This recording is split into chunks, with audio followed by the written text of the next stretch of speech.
Call the meeting to order if everyone could stand and do the pledge. I pledge allegiance to the flag of the United States of America and to the republic for which it stands, one nation, under God, indivisible, with liberty and justice for all. All right, I will open it up for public discussion. I don't know what more to tell you guys, really don't, other than, You want to talk during the agenda item? Yeah, I think. Yeah, let's just handle that there, Okay. unless you have something different or more. no, Okay. Seeing no further public discussion, I will take a motion to approve the agenda and minutes. Motion by Haas, Second. second by Garmin. All in favor, please say aye. Aye. Motion carries.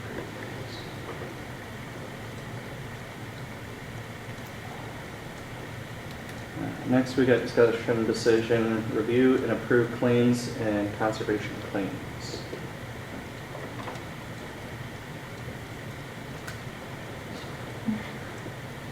We're gonna pay it. Yeah. Yeah, I mean, I'm sure it was necessary, I just probably would have been okay to make on I don't know, do we need to talk about our department head prior authorization again? Because this is, I mean, we had the group for 50,000, it was never really discussed here at all. I'm not saying that we wouldn't fix a roof, but sure would be nice to know about stuff like that.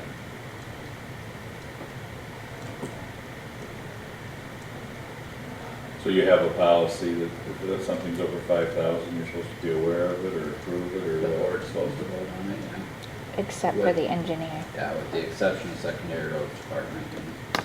Well, and you can see some of that with as expensive as it is keeping it at the time, for, you know, repairs, stuff like that, but, especially stuff with the buildings.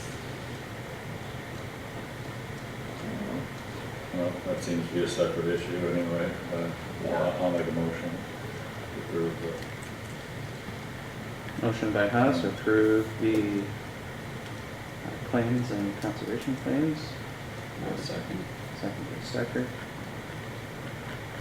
All in favor, please say aye. Right? Aye. Any opposed? Motion carries. When we make the motion for the claims, are we also making a motion for the drainage claims? Yes. Did you have anything for them? No, I just was making sure, because, you know, it never really says drainage claims, just says per claims. Do you want me to add that? I wonder if it wouldn't be a good Okay. idea. I can do that. I've always wondered why we call out conservation claims separately. I know, I always wondered that too, but Because the reason why we do that is because they have a separate board that approves their claims initially. So Yeah. we're just basically noting that we've seen them and that's why that is. Yeah, and I thought about that too, but. We were told we had to do that. To have it separate on the agenda? Yeah, to list conservation claims specifically on the agenda, Yeah, it's, just to show that we've seen them. yeah, it doesn't bother me at all, I just, yeah, I can add that, Amber, if you'd like. it wouldn't hurt. All right, next on the agenda, we'll have acknowledge budget status report. Anybody got any questions, comments on that? No? I'll let the record reflect that we acknowledge those. Thank you, Kenny. Next, we have update from planning and zoning administrator. Does not look like he's here. Try and call him? Or we can get one.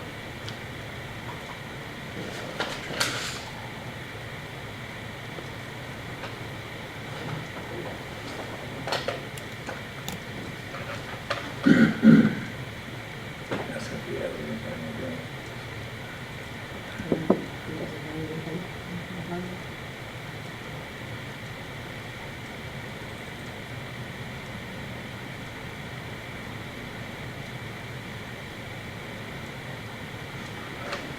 Getting that answer.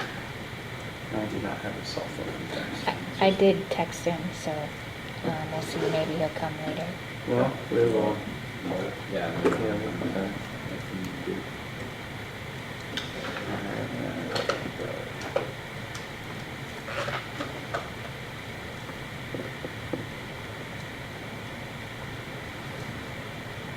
Hey Doug, it's Josh up here in the boardroom. We are up to the discussion on that road removal.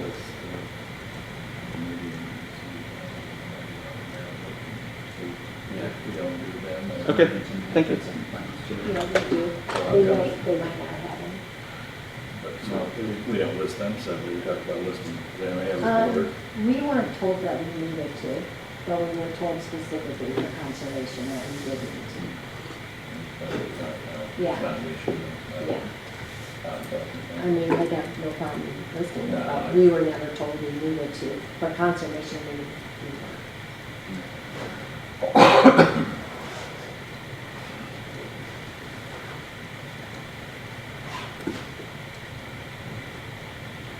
Doug is on his way up, so. Corey said he apologizes. He's home today with a sick child.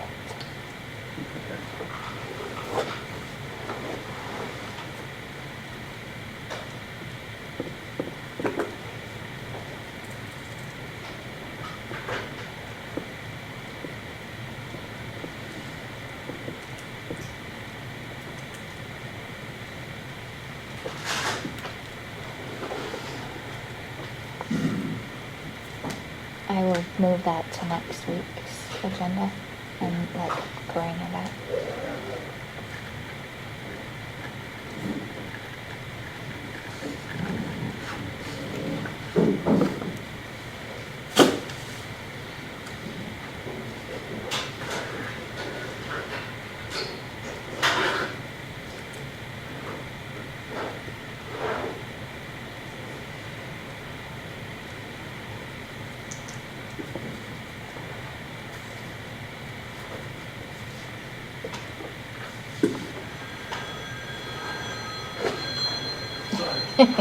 Happens to everybody sometimes. Yeah.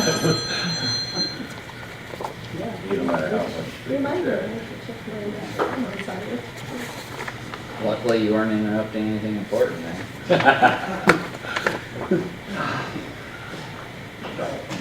Shouldn't have been in person. So you can start signing these, because on the minutes. It's hard to walk away without them anymore. It seems like. To sign. Oh, So, boy.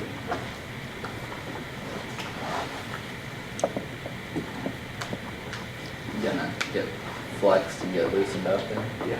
I think all these signatures too. yeah. Yeah.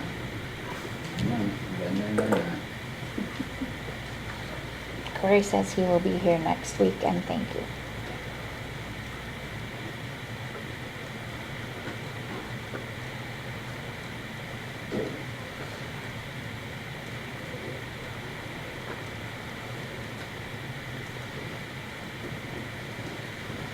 Well, Good morning, Doug. good morning, everyone.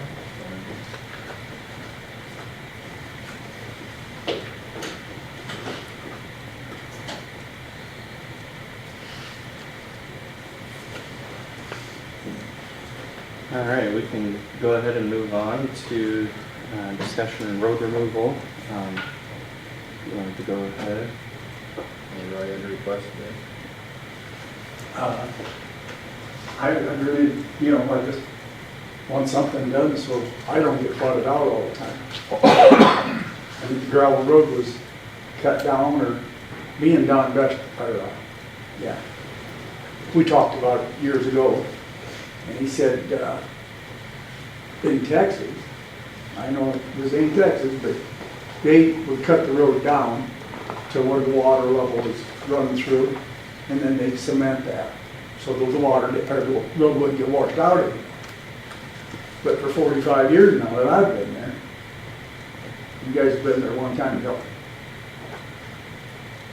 And takes a lot of time and money to clean up after a flood. So I just think something needs to be done. I mean, according to the DNR, what we're doing right now is illegal. Because you can't restrict the natural flow of water.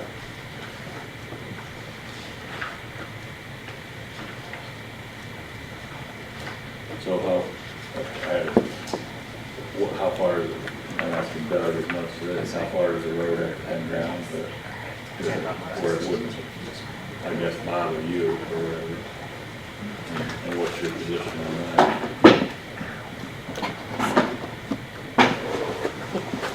If you brought the road down to the that elevation of the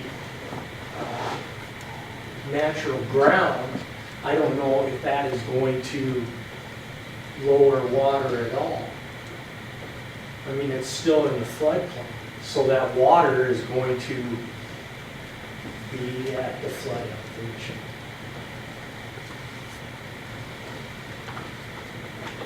I know where we're at, I know what we're talking about, but does everybody agree that when it floods, that water's higher on the north side of the road than the south side of the road? Can everybody agree on that? Well, when you get to floods like 1993, Yeah. the water, I mean, as the flow increases, the less you're going to see as far as any significant drop in elevation.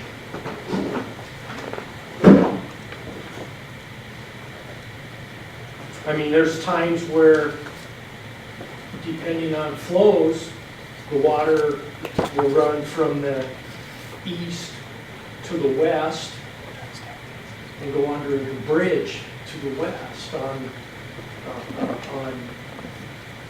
B55 or whatever that E road going over. There's times where water will be flowing east because the river is high enough. It'll flow under 169 east and fill up the floodplain there. So depending on what, we're looking at an area that I think there's 990 square miles or so that drain to that bridge there, 980, 990 square miles.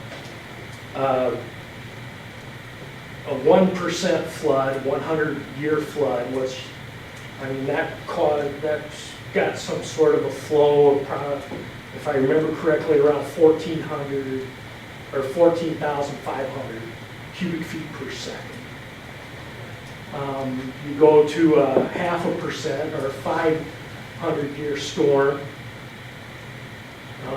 you're looking at 16,500 cubic feet per second. So as that flow increases and needs to use more of the floodplain to flow naturally, it uses it. And I mean, it goes through a bridge, it goes through a constriction, and then the floodplain has the ability to carry so much flow at such an elevation. So what I'm saying is I don't know, I could remove the whole road. There's going to be times where it's going to be flooded with depending on what elevation, when the flow is, it would be flooded.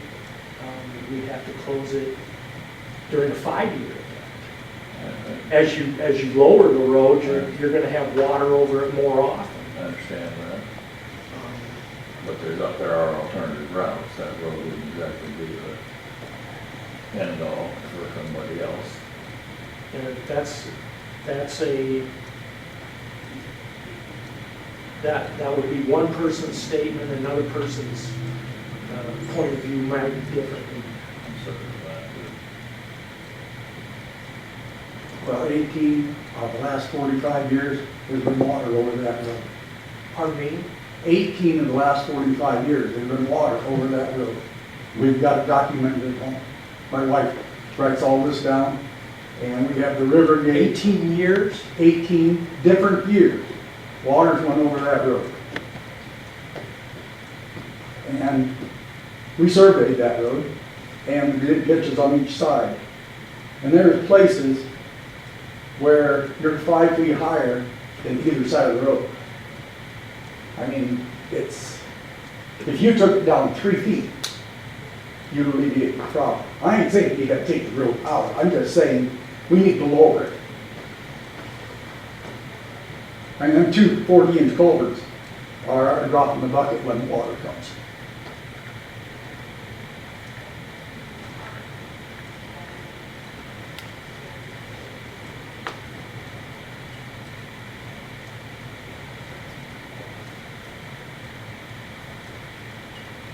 By lowering the road, I don't know if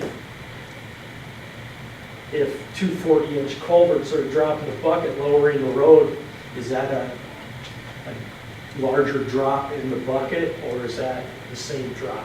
Well, we could string a whole bunch of culverts through there, wouldn't bother me any.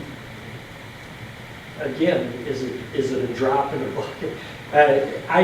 When you look at the floodplain maps provided by the Department of Natural Resources, and you look at what the elevation of a 100-year flood is, or a 500-year flood, the whole area is inundated. It's full of water.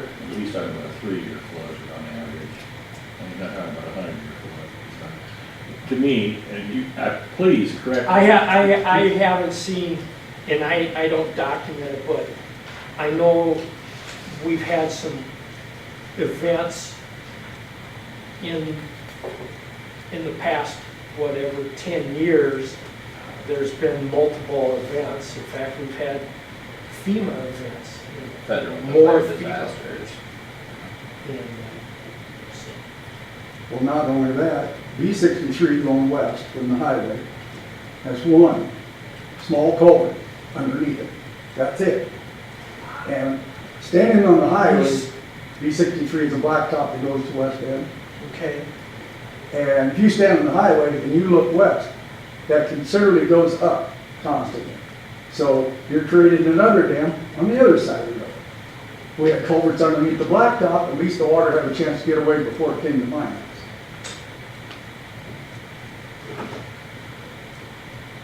But that little bitty culvert, that's nuts. I mean, that's, and according to what I read, the DNR website, that this is illegal. You're creating a dam. Well, if it was illegal,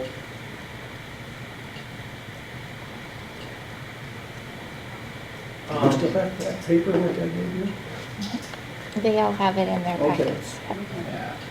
We got I 15 pages. disagree with that statement, because we have structures that we design, and there is backwater, and they are approved by the Corps of Engineers and the Department of Natural Resources.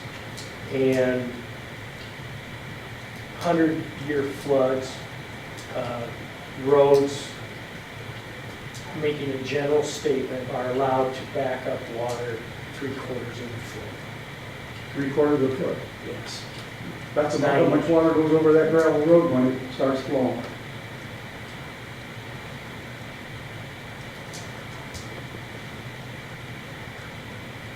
I mean, I call you guys every time it goes underwater, and you come down and put on a sign. Well, somebody comes along, pushes the signs off the side of the road, and keeps on going. I watched one kid come around that corner one day, and went around the sign and hit that hole directly in the ditch with his dad's brand new 4-wheel drive. He wasn't impressed. He wasn't. His kid.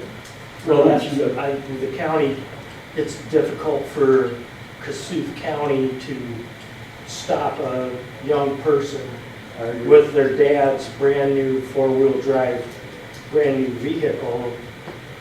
That, the county cannot. You can't, people cannot expect the county to control everything, and some people have to take the responsibilities on I their agree own. with you. So I've seen a young person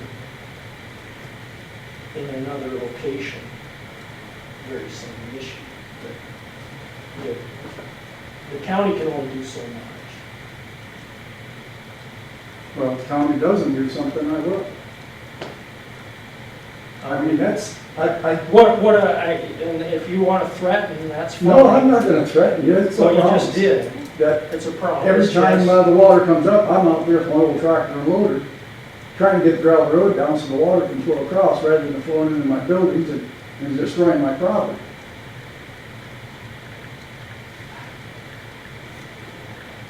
So, Well, again, I apologize, but there gets to be a point where. the point is, you guys raised the dang road, lower it. When did that happen? They come down the hill with their gravel trucks, and they dump gravel right to my place, and that's where they stop. I can't even get a grader out there to grade that What road. is your place? It's at Highway 169, is that correct? Yes, Okay, so there are numerous places in Kossuth County where gravel is spread from a pavement on a gravel road. And yes, there's gravel spread, but it's not a significant raising of the elevation of the roadway.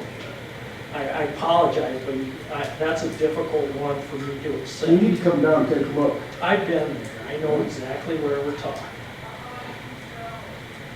And there are times where water goes over the road, and we need to surface that with something so the traveling public can use it. I mean, we can't allow it to just stay in a condition. We would have a lot of complaints if we just said, we're not gonna repair a road where water goes over it. I think the last 2024, we had well over 50 spots, between 50 and 100 spots where water went over the road. We repaired them all the same way. We maintained it and we added gravel. Huh? And if, What would and you I do? don't think water, did water get into your buildings in 2024? Yes, it did. It did? Okay, your house? No. Are those water never buildings- been in my house. That's the reason I went out and I bought barricades and put that dike up and everything else to save my home.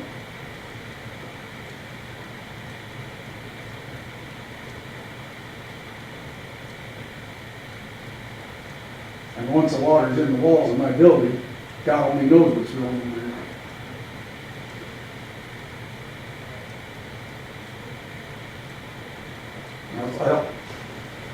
Why can't we just dig it up, put half a dozen culverts underneath that road, fill it back in? And what would be the harm? Well, the taxpayers of Kossuth County would be paying for something that I don't believe is going to help out. You just said to put a culvert in there is dropping the bucket. I mean, you're talking about 15,000 cubic feet of water per second. But the whole 15,000 gallons per second does not go across the gravel road. No, but that is what is, in different floods, that is what happens. And a gravel road,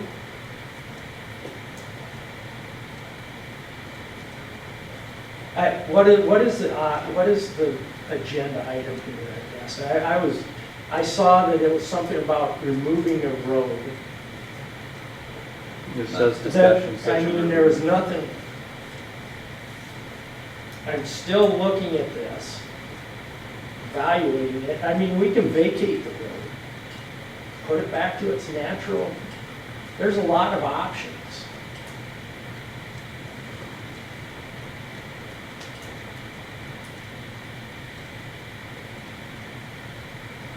What size culverts are there currently? 240, 42s, I believe they're equivalent 42-inch. and there's two, right? Correct.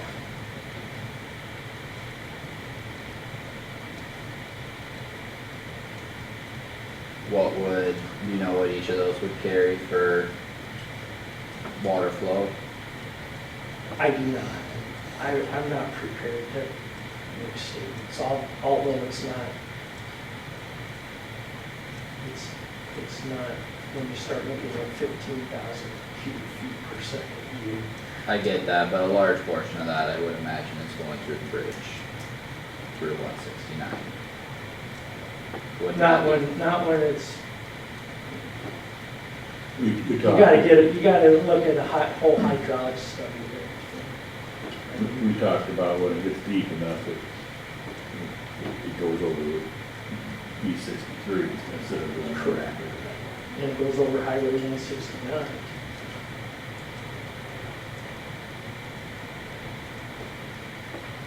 It has gone. Does 169 impede anything from your standpoint? That's the reason I put the barricades out in front, and I can divert the water onto the gravel road, and it ends up in the ditch on the other side.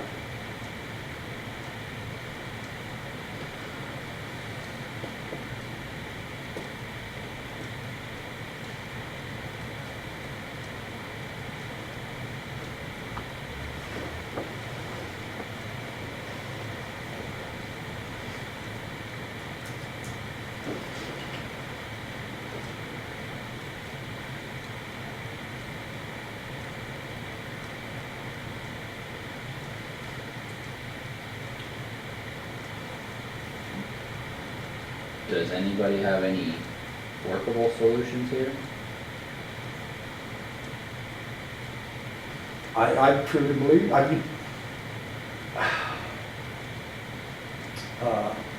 Eddie Helmers came down and looked, and there's two 24-inch culverts. And then he, Where? at my house, right east of my house. I mean, and county came down, they put them 242s in. It made a heck of a difference, it really did. But two of them is just not enough. I mean, if you could set four more of them side by side with them going east, we get water from north of the Galbraith Blacktop. It comes down through there, and it flows all the way to my place. I mean, we have a lot of drainage coming from a long ways off. And if we could get ahead of it just a little bit, maybe we'd have a fighting chance. But right now, there's nothing, it's just, it comes so fast that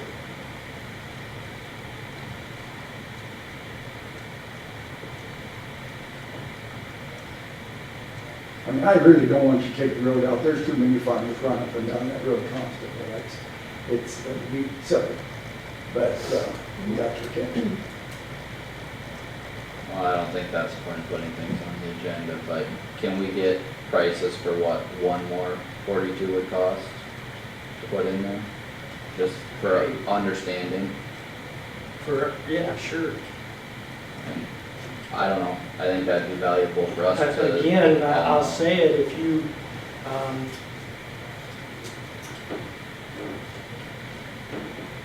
there will be a lot of requests for more culverts under roads if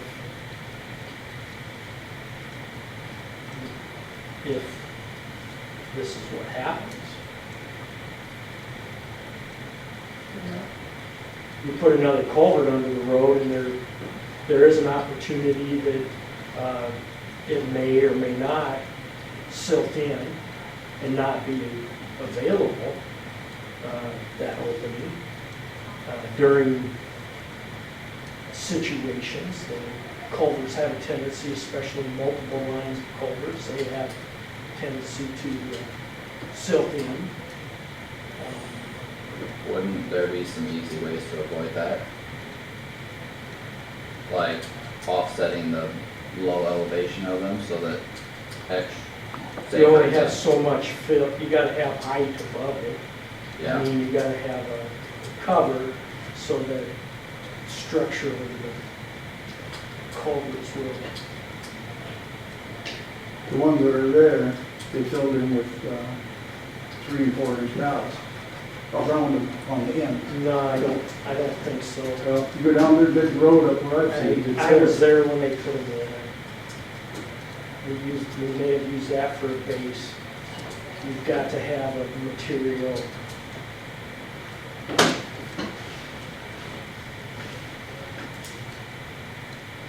There's always box culvert. Cement box culvert. Yeah, we could put a concrete box culvert in. I know The Board of Supervisors have over the last 3 years not been able to produce enough funding to even replace bridges that are in poor shape on gravel roads, and they've chosen not to take care of those. I don't know if again, the board, if we would put a box culvert in there, how that would, if somebody's bridge that has a 3-ton weight limit or 5-ton weight limit on a wooden trestle bridge, the board might be criticized for a decision like that. I'll guarantee you a box culvert is going to be somewhere $100,000 or more. Absolutely.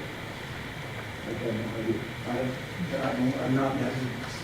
So, I don't think we need to spend time going over extreme hypotheticals. Let's talk about options that are realistic. well, we're talking about extreme hypotheticals when we start talking about floods that are affecting. Not if it happens 18 out of 45 years. Okay, that's fine. If you want to, I know how much water it takes to get to that elevation, and those are extreme floods.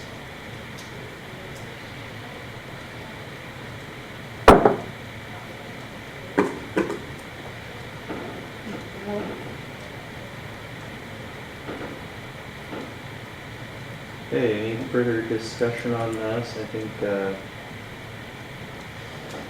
Kyle has requested that we get costs on an additional 42-inch culvert through that road.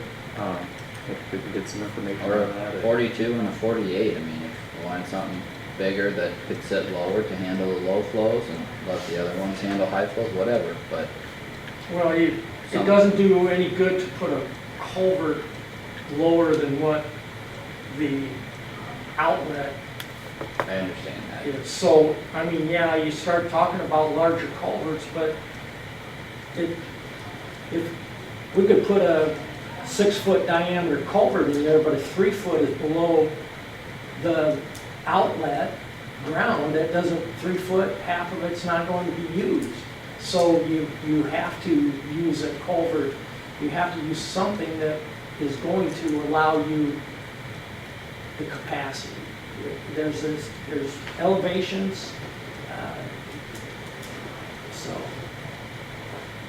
And I'll get you a 6-foot culvert if you want me to, but again, it would be difficult to put a 6-foot culvert in that location. Doug, how long would you need to get prices on a 42 I can and a make 48 phone just call. for comparison? I can make some phone calls, yes. Okay. Do you have some idea for us for next week? Oh, yeah, I can get something for next week. I can probably email you something today. That'll work. I think so. I think that would be good. Okay. Anything further on this topic then? So do you want it on the agenda again for next week? Yes. I probably wouldn't word it the exact same way, but No. Pardon me? She was asking if we wanted it on the agenda, and Kyle said, let's not word it the same way. maybe 2 weeks. 2 weeks? 2 weeks? I would say 2 weeks. I'm looking through our, I think, I don't want to put words in your mouth, I think you asked the price of one, so you can turn, if you know what one costs, you can multiply it. How many do you feel it's gonna take to, I understand. Well, he knows a whole lot more about that than I do. Well, I I mean- think his position is you can put 100 in there and it's not gonna help. Exactly. Yeah, I mean, there are places where the gravel road is 5 foot higher than either side of the road. Are you talking the top of the road to the Top bottom of of the the ditch? road to the, no, top of the road to the fields.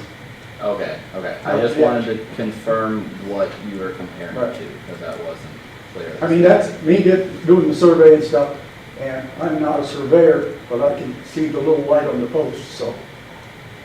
Okay. I'm sure that's probably not out of the ordinary across the county by any Oh, means. exactly. There's probably plenty of places that would be more than that. Yeah, you don't need me. I got corn to get to. Okay. Okay. Thank you for your time. Thanks. Yeah, Thanks. thanks for Thank you. coming in. Thank you.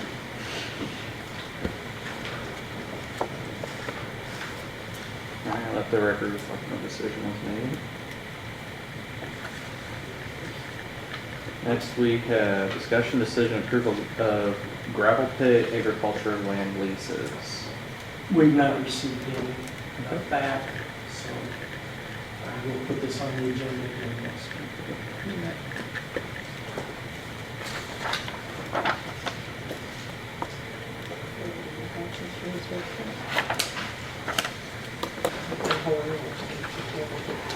Yeah, it's fine. Go ahead, I need to take a break quick Yeah, too. let's go ahead and take a quick break and then we'll go into the health insurance workshop. Do you know if Donna is gonna be over? I think it would be worth it to have her, I don't know. I emailed her this morning prior to. I don't and know if, I did not get a receipt. I don't know if it was today she wasn't gonna be here. She had sent an email, and I'm not sure what day she was referring to.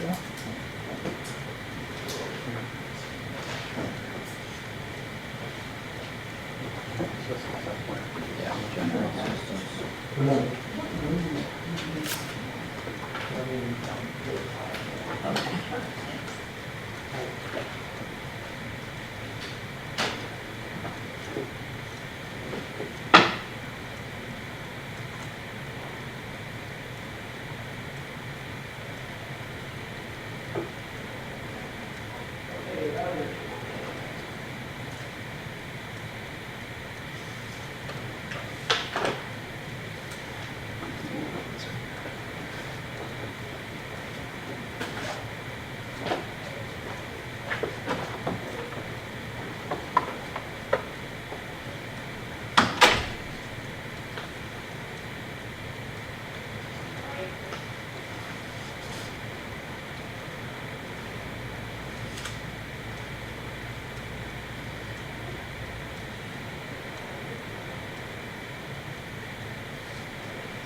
Man, that was wet paint.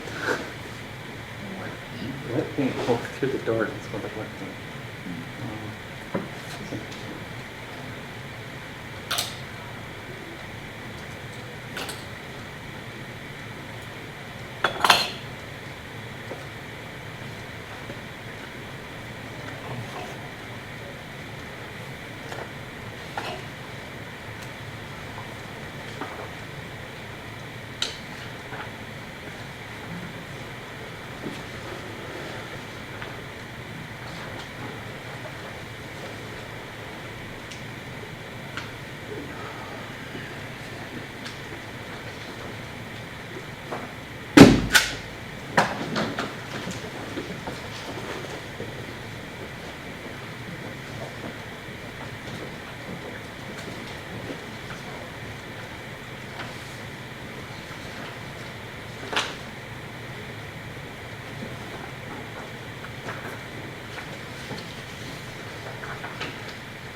drainage needs to be signed by everyone, right? No, just you. Just me? Yeah. Or, do you mean the drainage claims or do you mean? That has to be signed by everybody. The claims just by. Just these? Yeah. And I don't need to stamp those? No.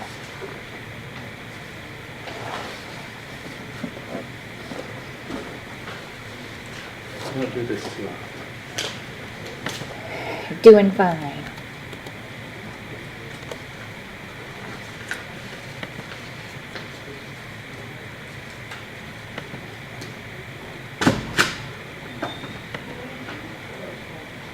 I can't believe it's 21st of October already. Keeps going by, doesn't it? Yeah.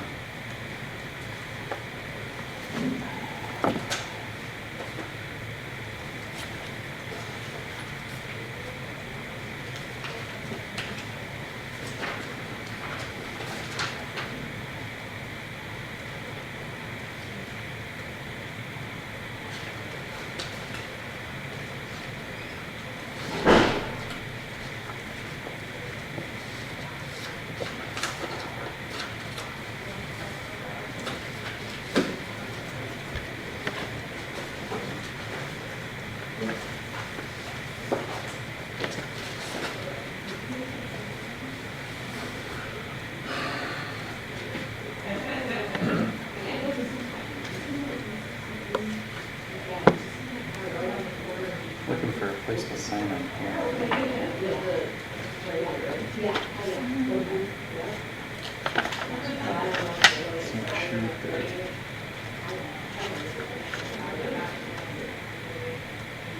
I'll just sign right up there, yes. Okay. I don't know the answer to that.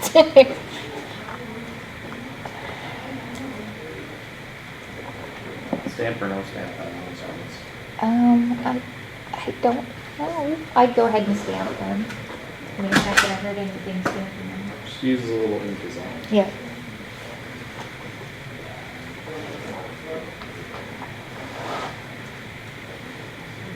Thank you. I'll just give you that whole stack when I'm done. Sounds good. I'll just set it. Okay.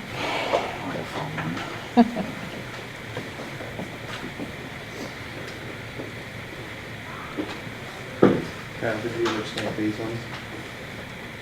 Yeah, You did. yeah, every time.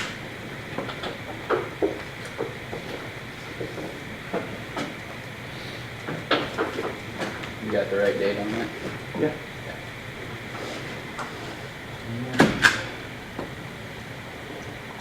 We determined Donna is gone. Yeah, she did not answer when I tried calling. I sent her a text and haven't heard back either.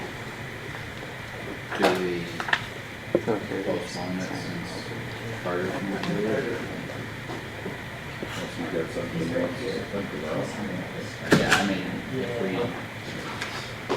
need to review certain things, have a certain. See if you got any answers for any of the things that we. It's just discussion on the agenda. There's Yeah. no decisions. Yeah.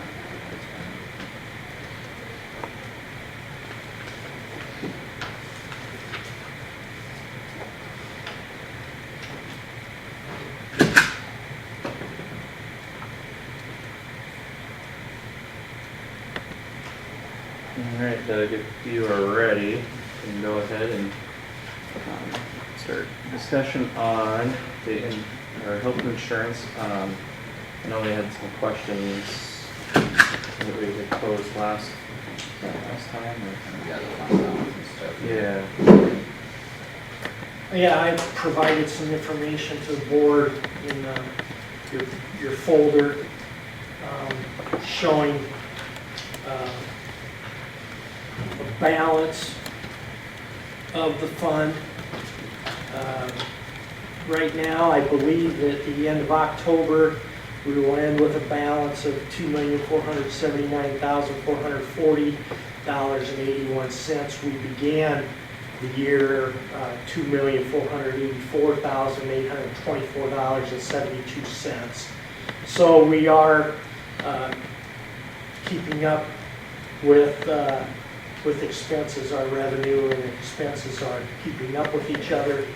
I also included the 24-25 fiscal year 24-25 sheet, which we ended up with a balance, or we started off the year that year with $2,611,951.68 and ended up with a balance of $2,484,000.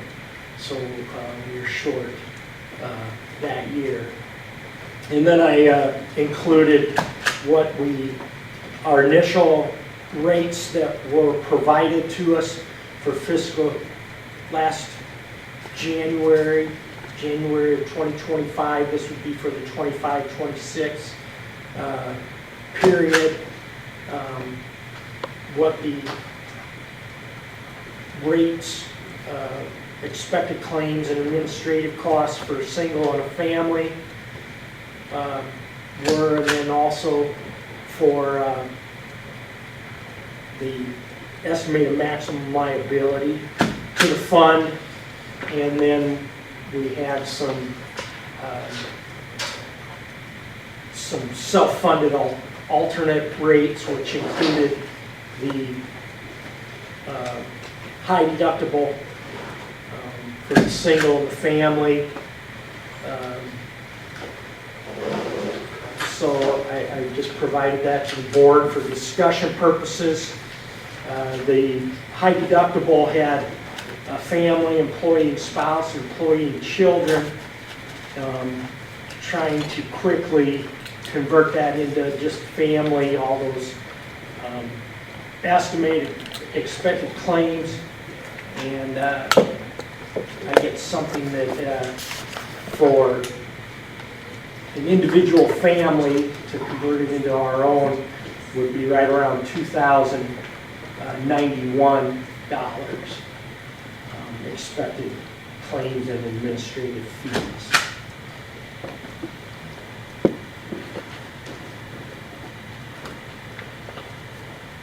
At 2091 here somewhere. If you would, this would be on the self-funded final alternate rates sheet, the last sheet of the handout, and it has family, employee and spouse, and employee and children. If you took all of those and just put it into trying to compare a family like we have with our existing traditional, what I call traditional, we would, my calculations, and I need to do some double checking and things like that, but I would say we would have somewhere around $2,000 expected, 2,091 expected family claims. So your high deductible, if you look at just your high deductible compared to our initial rates for a single person, expected claims on traditional is $979. The expected claims on high deductible single person is $813. What page are you on? I'm having a hard time where you're at. Well, I'm trying to follow the numbers you're talking about, but I don't know what calculations you're doing with those. Like, you're comparing the initial renewal rates to the final with a high deductible, is that correct? That's the information that I have, yes. Yeah. And the initial rates is what we actually renewed. Yeah, but what then are you comparing math-wise between those, because those are priced different, they're two-tier If you- rates versus four-tier rates. We still have 43 singles and 83 families, 126 total. They're the same total, but they're broken down two different ways. But if you put a weighted average on those, multiply everything out, and then just break it down into the 83 families, a person can do that and come up with the same thing. Right now, we can get things and provide it to us. We can provide a lot of different information. And I would ask, this is for discussion, this is for workshop, this is, if you want decision-making, we're gonna have to get a sheet from Wellmark that has family only. So, if you look at the sheet that self-funded initial renewal rates, that's what we're working on right now. Okay. And I think it's sheet Three? And then 3 It's- of yeah. 6. Third page, yeah. And if you just look down here, there's expected claims and administrative costs. For a single person, we expect, or Wellmark expects $979.24 for the single. And for the family, they expect $2,448.10. That's per year. Yes, per month. A premium, not an expense. Expense to us, but it's not claims, it's just the premium. Well, that would be what they would expect our claims, what we would have to be paying to Wellmark to pay for those That's people that their, are insured. that's their projection on our total costs, right? Correct. So that's- If you multiply that, the single by 43, at $979.24 times 43, and the family, $2,448.10 by the 83 family, the annual projection here then is $2,943,595. Yeah, and That's per year. they've got it broke down by the claims, the admins, all that stuff. But yeah, that's our total cost per policy per month. Right? Per year. No, this is per month. 2,940. That's the total, but each column is per month, per policy. So then, like, for family, we have, it's $250, right, that people are paying? Yes. $250. So that $250 kind of is the balance between what their initial renewal rates would be versus what they actually No, are.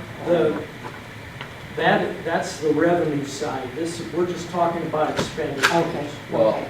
they are different sides of the coin, but we didn't price ours to exactly match the Yeah, that's suggested what I rates. was So kind of we're thinking, we're yeah. below the suggested rates on the front side anyway, and then the back side of the revenue is where individuals are paid for their family portion. So because we're not doing the expected cost or the initial rate, what the employee Estimated pays suggested is rates. supposed to take care of that, that's, I don't know, I guess that's what I was getting at.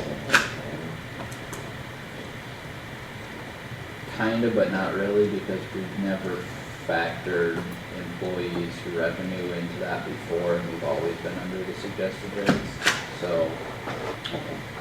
kind of a.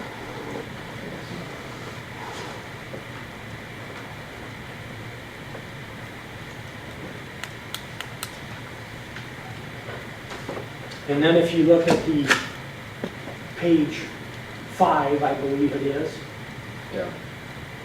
and you go to that same area, for single, expected claims are, and the deductible is higher, out-of-pocket maximum is higher, but the expected claims for the high deductible plan that is being presented and has been talked about is $813 per month for single. That's their suggested rates. Right. You said the expected claims, that's claims and admin. Yes. And if you do a weighted average of the family, my calculations show that and again, I'm not sure of this, However, it does come up to be the same 2,502,000 when you look at it. I would estimate that the expected claims and the administrative fees would come up to be $2,091 per month. So you're saying if we just had 2-tier rates, the family would be 2,000 and change? That is correct. Okay. Is that figure here somewhere? No, Okay, that all is right. calculated, Okay, all right. Doug Miller calculated in with the 75%. So what's your conclusion?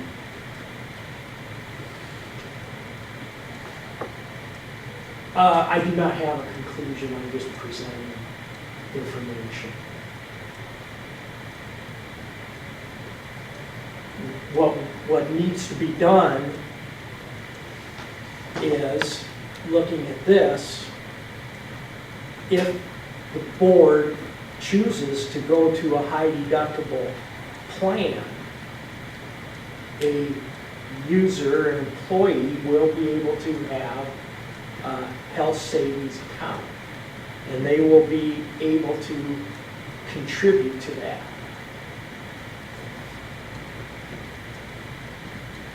The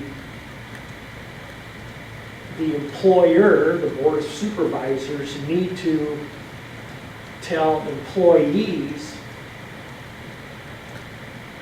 how they are going to be affected by the traditional insurance and how they will be affected by the high deductible, which was presented at the open enrollment as,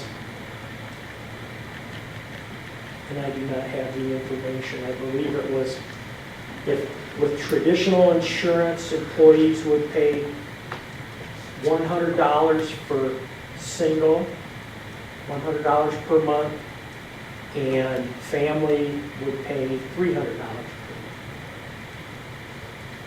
If an employee chose to take the high deductible, an employee would not have to contribute to that, and in addition, the county would contribute $60 a month.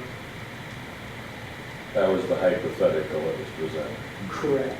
There's no way. To a health savings. There's no way assurance that this is what it was. No, that's what was What it's gonna do. presented. That's an example, yeah.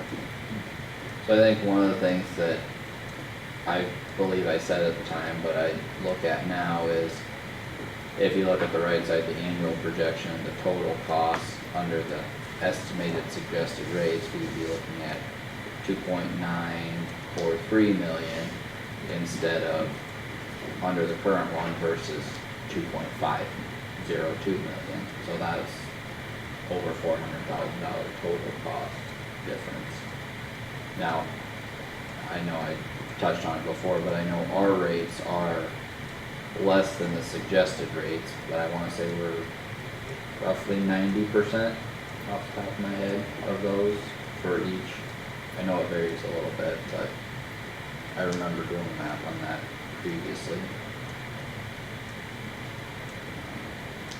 But our costs of on even max liability with the high deductible plan on page 5, you're looking at 2.9 max liability versus 3.463.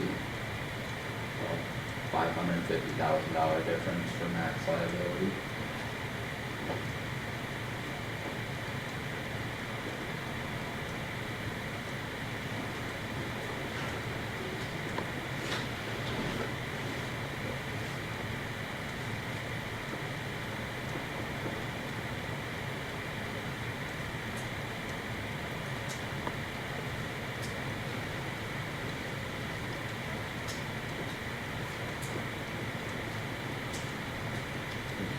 Anything else for today, or what do you guys think? Well, I think our goal is to at least provide the high deductible plan. It's gonna be based upon how that's received, how it affects us, which is unknown, but you gotta try it before you do that, but, we just need to move forward with the conversation so that we can keep, I said, employees informed that that is going to be offered, as of next, whenever they sign, is that May, beginning of May? It'd be effective the July 1st. Yeah, so when they go for their annual meeting and everything, that's when they'll be choosing that, correct? Yeah, open enrollment. Open enrollment. So we're proceeding with that, so I guess we just, as far as I'm concerned, so we just need to know what decisions need to be made. I know we need to make the decision that we're offering a health savings account because those that take the high deductible plan are eligible for that. We need to make decisions on what we're thinking premiums will be or what the benefit will be if you choose the high deductible plan. HSA contribution. Yeah. Or if they're, yeah, or are they Premium cost. and premium, HSA. yeah, premium cost at HSA, we need to, those are things that we need to figure out. Am I missing anything, Doug, that we need to figure out to initially get that started, to say we're gonna offer that?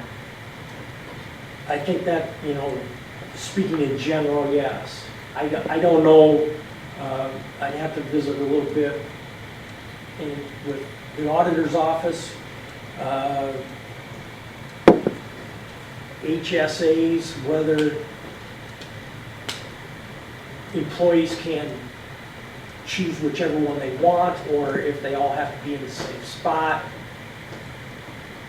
Verifying a few details like that. Okay. There's definitely details that have to be worked out. What do you need from us to proceed? Well, we need to definitely figure out how we're going to determine a contribution for what I call traditional health insurance. We got to come up with a way to determine what that is, what that traditional health insurance plan is. And then come up with a plan for the high deductible and figure out again what the benefits of the employee is going to be. Do you have off the top of your head what our cost is for single policies right now? What our contribution Our is? contribution is, yeah, sorry. $975 per month. Okay, so, It's $23.50 family, right? Correct. And of that $23.50, $250 is paid by the employee. Yes, so it's actually, okay, so of the and we're at 975 for single? That is correct. Let me write that down, 975 and 2350 total? That is the revenue, yes. Okay. So, I guess one of the things I had talked about before, and I'll say this while I'm doing some math here, is like Algona Community School District, for example, they have 3 options. One is what we kind of line up as a traditional. Then they have 2 high deductible options. One's a lower deductible but still qualifies. I think it's the minimum thresholds the federal government allows to still qualify for HSA. And then the other is a high deductible, like say $10,000 high deductible or whatever.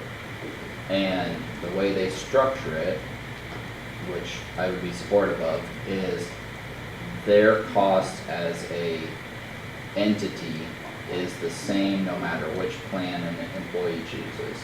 So they start at the most expensive plan, and that's what it is. including the cost for premium, any contribution for HSA, whatever, they start there. And then they take the same dollars and flow those through the other options, but then it's anything that doesn't go towards premium can come back to the employee in the form of an HSA. So the employee gets the choice of where they want their money to go, but they still get the same total value, no matter which option they choose. So I don't know that we need to offer two high deductible options, but I think if we use the same structure of the same total dollars for our cost, no matter which plan an employee chose, it would be fair and equitable. I guess food for thought, but. I don't have a lot of exposure here, and is there a thought process between administration over the years and employees and you is there a thought process that the singles are somewhat subsidizing the families? I mean, I think what Kyle said was we're gonna, don't let me put words in your mouth, but we're gonna contribute $2,000 a month to everybody. And what you do with it is your business per employee. And so if we are subsidizing families now, that would go away. And probably family coverage would get more expensive.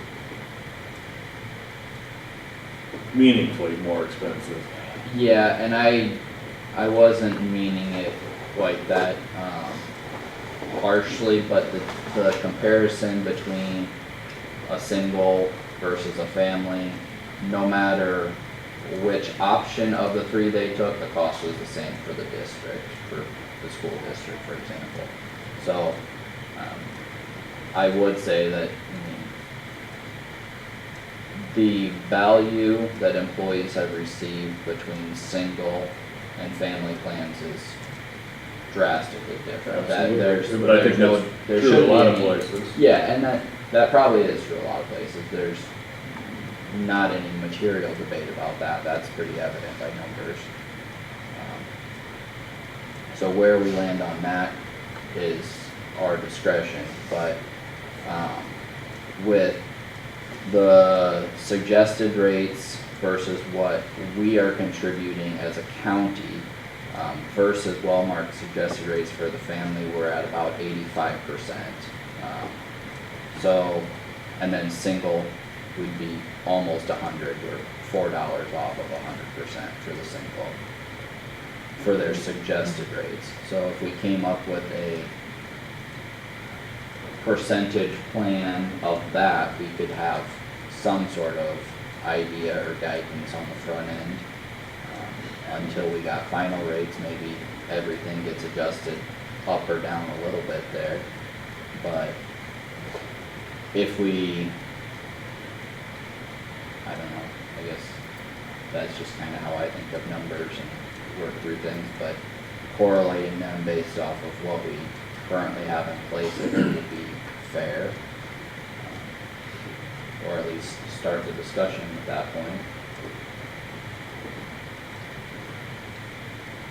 We just need to make certain that, I mean, in my mind, one of the top things that we need to protect is that fund balance.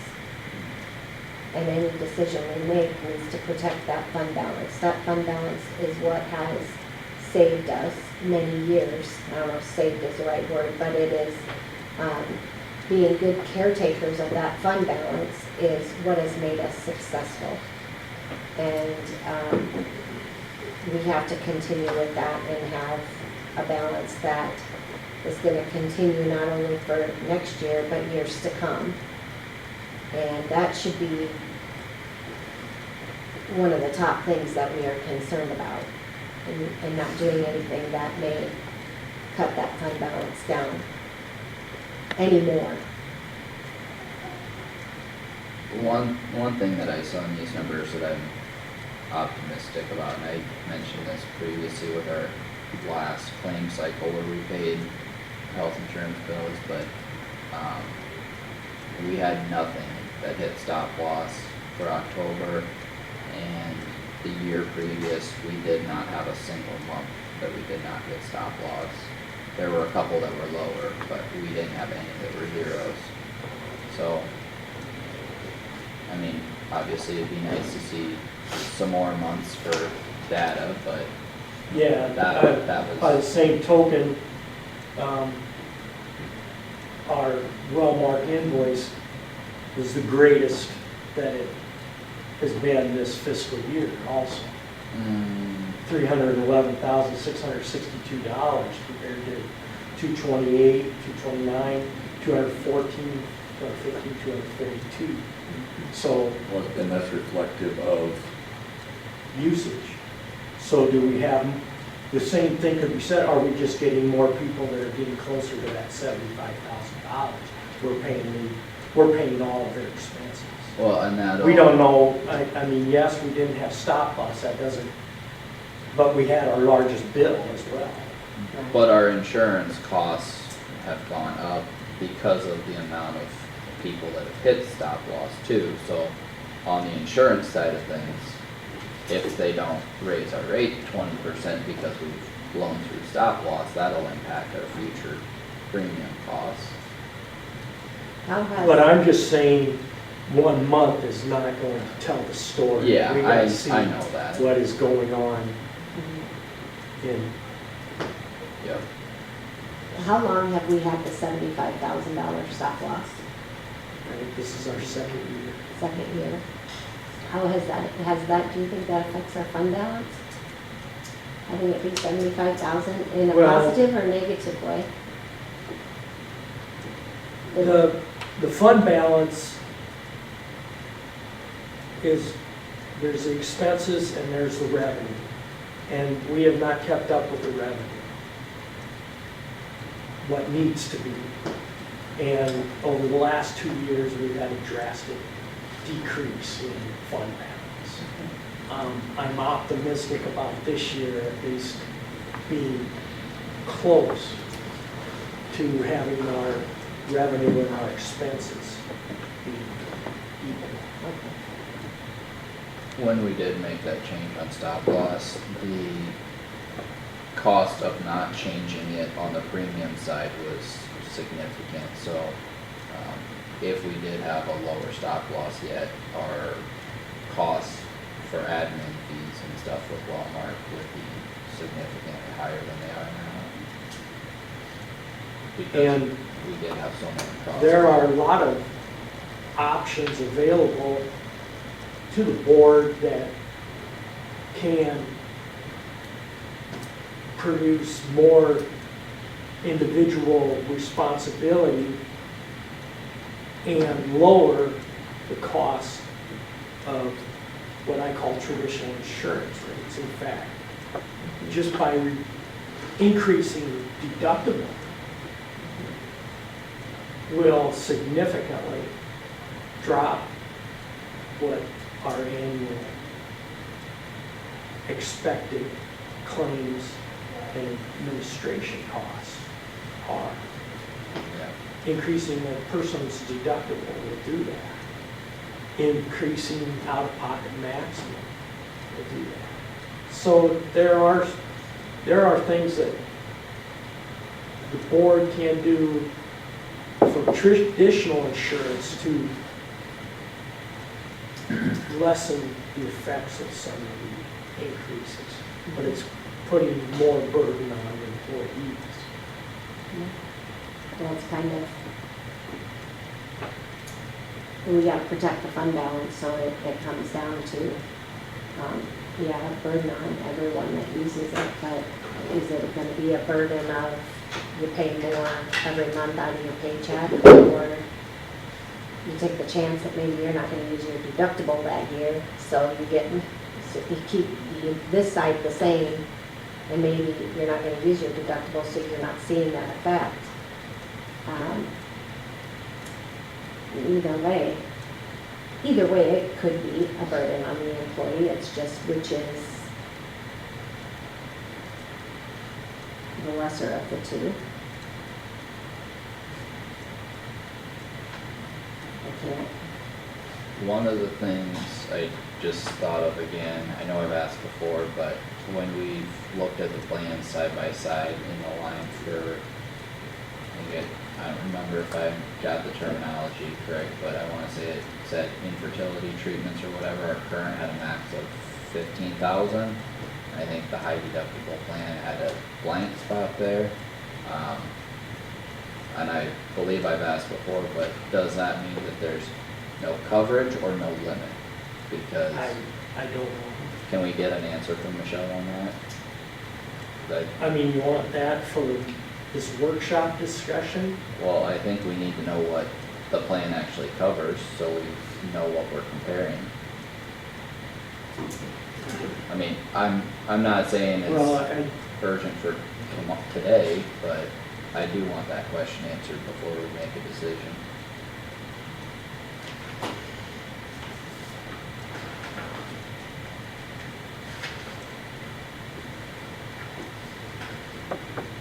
Doug, I don't interrupt. no, that's fine. I don't want, I'm not making you out to be the bad guy, just, is there a bias against, in your mind, against offering a high deductible plan?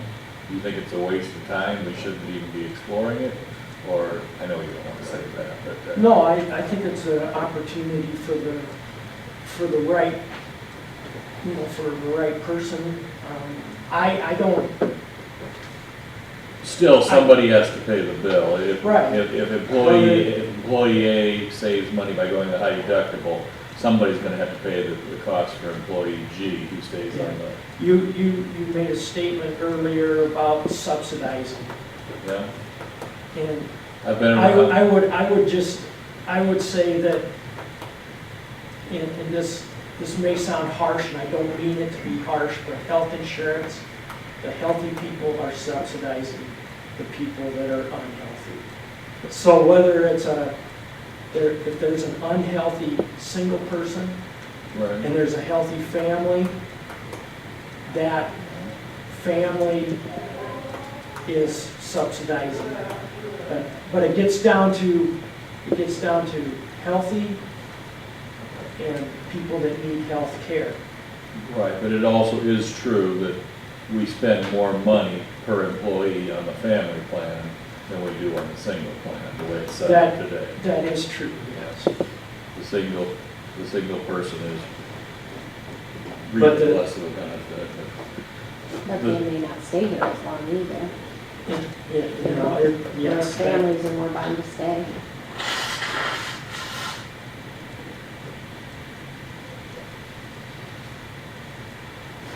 And I'm not saying that we're unique in that, I think it No, happens the we're not. world over. I mean, that's just the way, once it was explained to me in a certain situation where, well, that's what the market will stand, so we're doing this for this group and this for this group, and that's what the market will stand.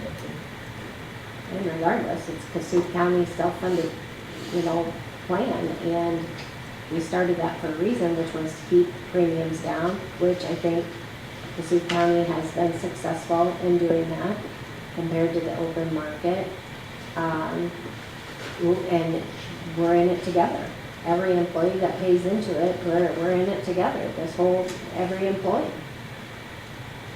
And that gets back to trying to, we hope that all of our employees, and I believe we are, speaking as an employee, we're making decisions that are consumer driven. We are not going out of network. A lot of us are staying in network using our health care. It's a 99 point something. Prescriptions, we are using generics as much as possible. The employees are doing their share. And can we do better? Yeah, we need to be reminded more. We need to,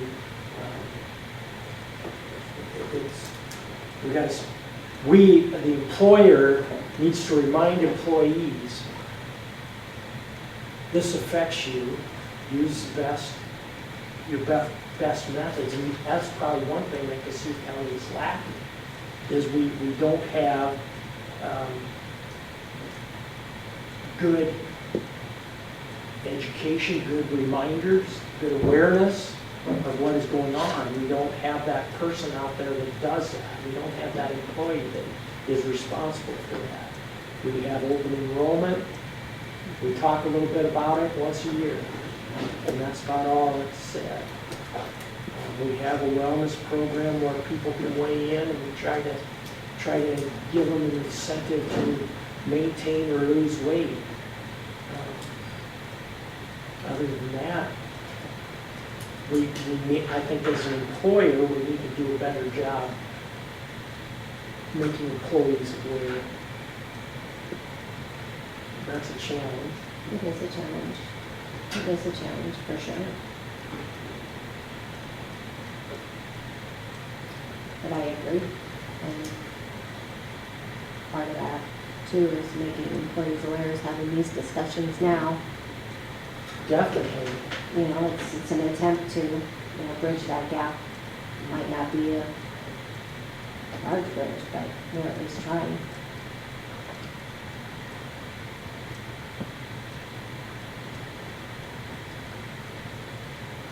What would you like us to do next? I think again, we need to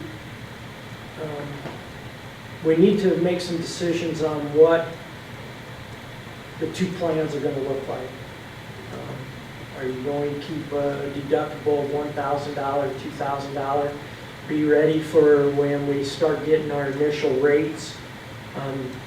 Do you want to have a goal that says we want to keep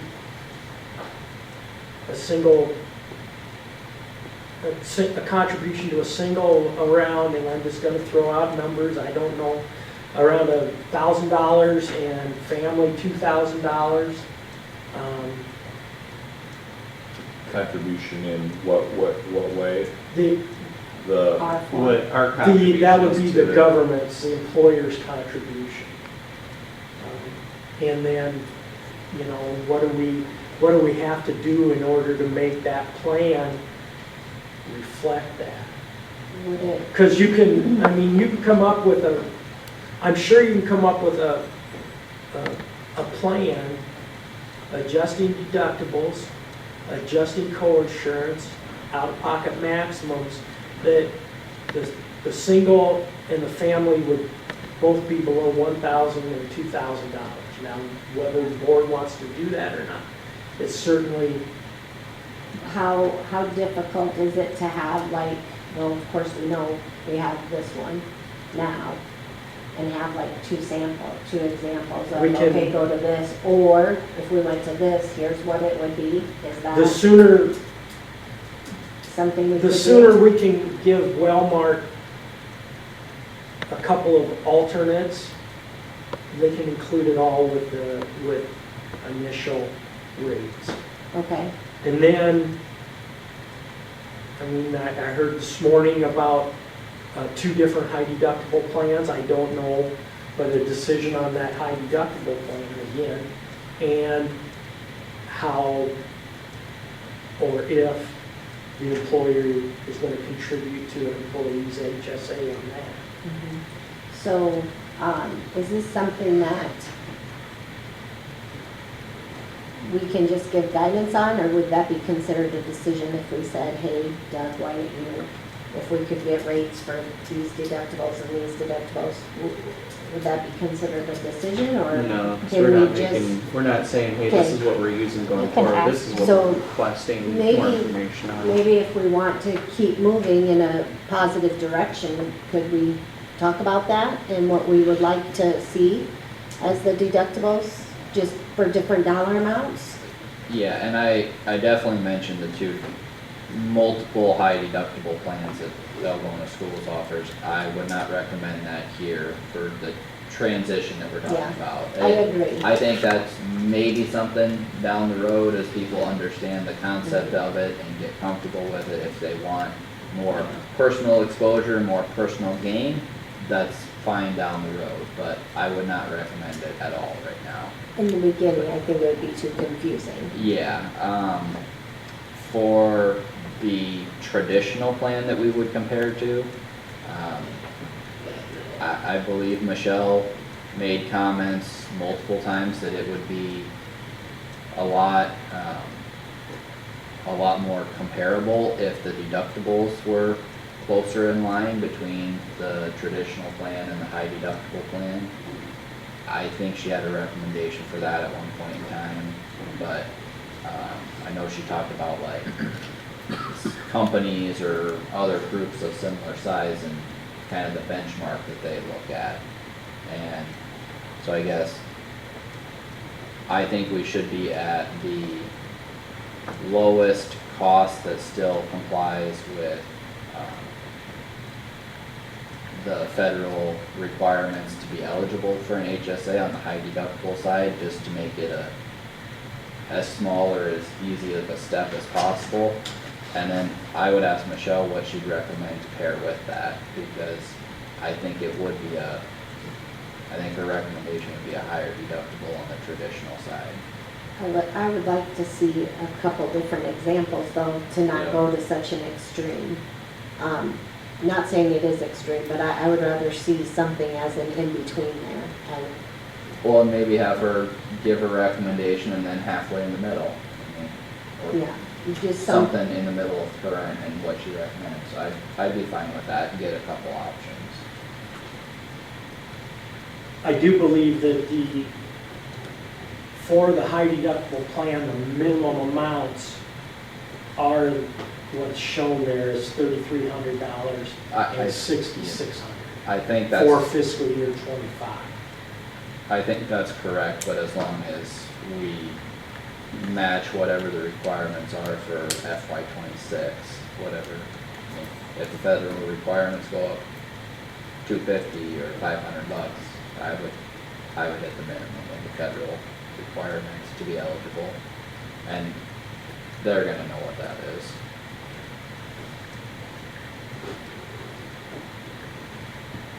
But yeah, I'd be good with that on the HSA side, and then if we get two other options plus our current to compare, we could see all those numbers on the traditional side. So we'd have three options to look at Current. there. Current, one in between, and then one that matches the Her recommendation. other.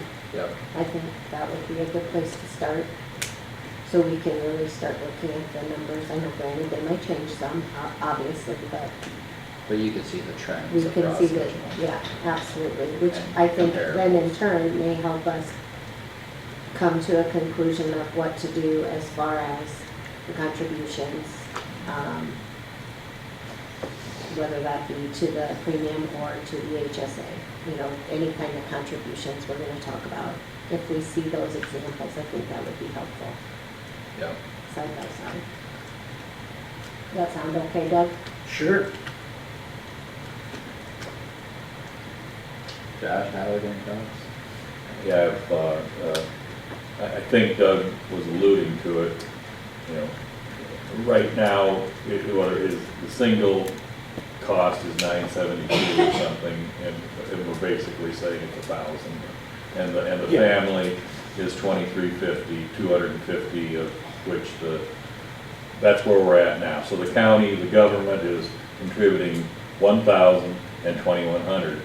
And I think, don't let me say the wrong thing, but I think what you said a minute ago was that we have to have you didn't say this, I turned it into, we have to have a philosophy as to whether or not we're gonna try to hold that line and what it would take to hold that line without increasing the cost to the employee, is that correct?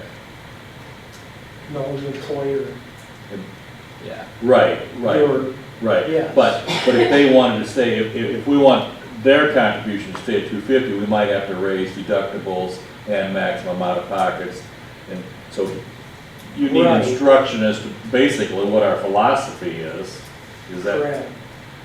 and I'm not speaking for the board, But my philosophy would be that we can't pay 15% more next year for health insurance for the employee, and then everybody want 4 and 5, 3, 4, 5% raises too. I just don't think we can afford all of that. So my philosophy, not the board's philosophy, but my philosophy would be to try to do that, try to keep the contribution of the government or the employer at the same level, and this is what we would have to do that. Whether it's raise the employee contribution, or raise the deductible, or raise the maximum out-of-pocket expense. Yes, there are ways To to hold hold the premium. expected claims down, which then in turn, You can't, again, I'm sorry. but it's going to have, then it's going to mean that employees, there's going to be more risk for employees. Yes.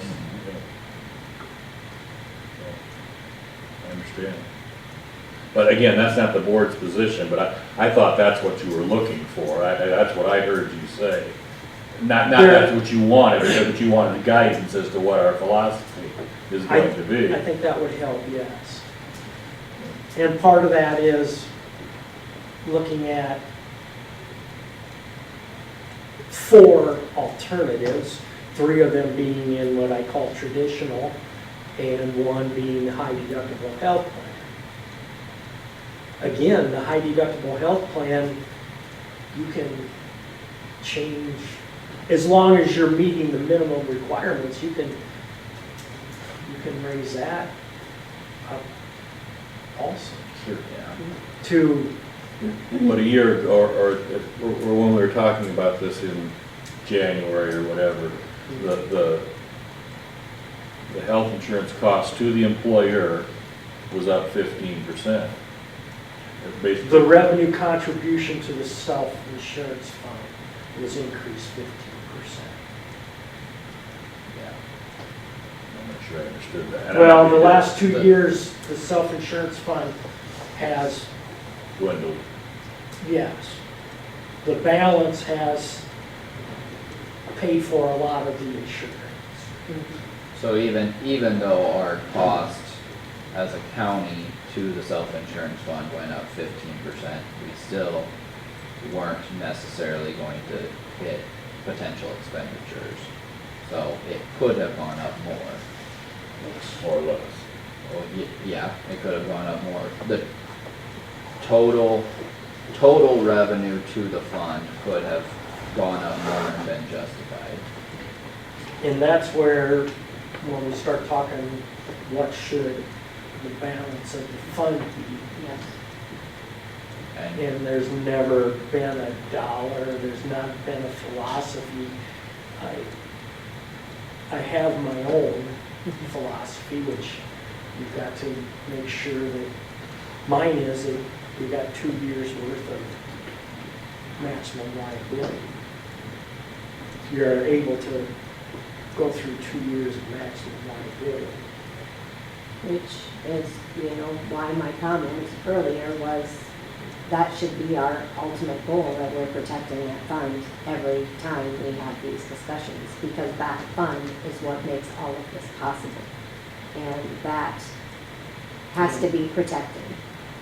And the way the fund has been built up is there's been good years as far as more revenue. What is the maximum liability per year to the fund? Well, right now, with our traditional insurance, it's 3.4, 3.5 million dollars. That's the And maximum. we're contributing yeah, about 2.5. So, $2 million more at minimum.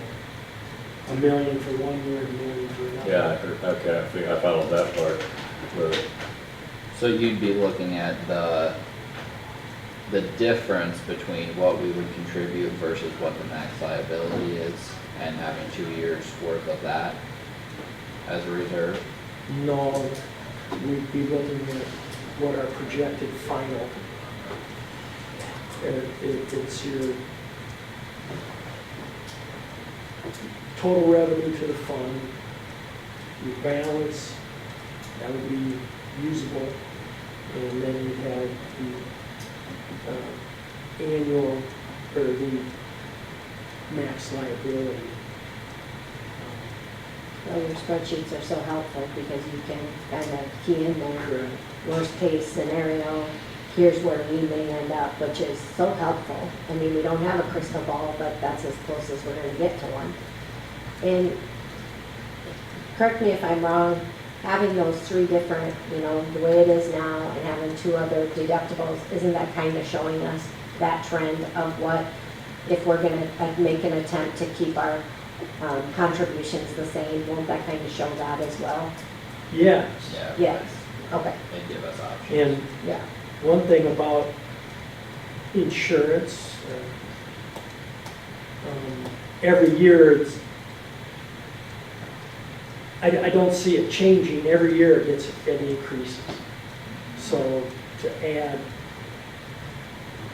to what's called philosophy, but do you say with a growth of 1%, the growth of 2%, or do you hold the dollar constant?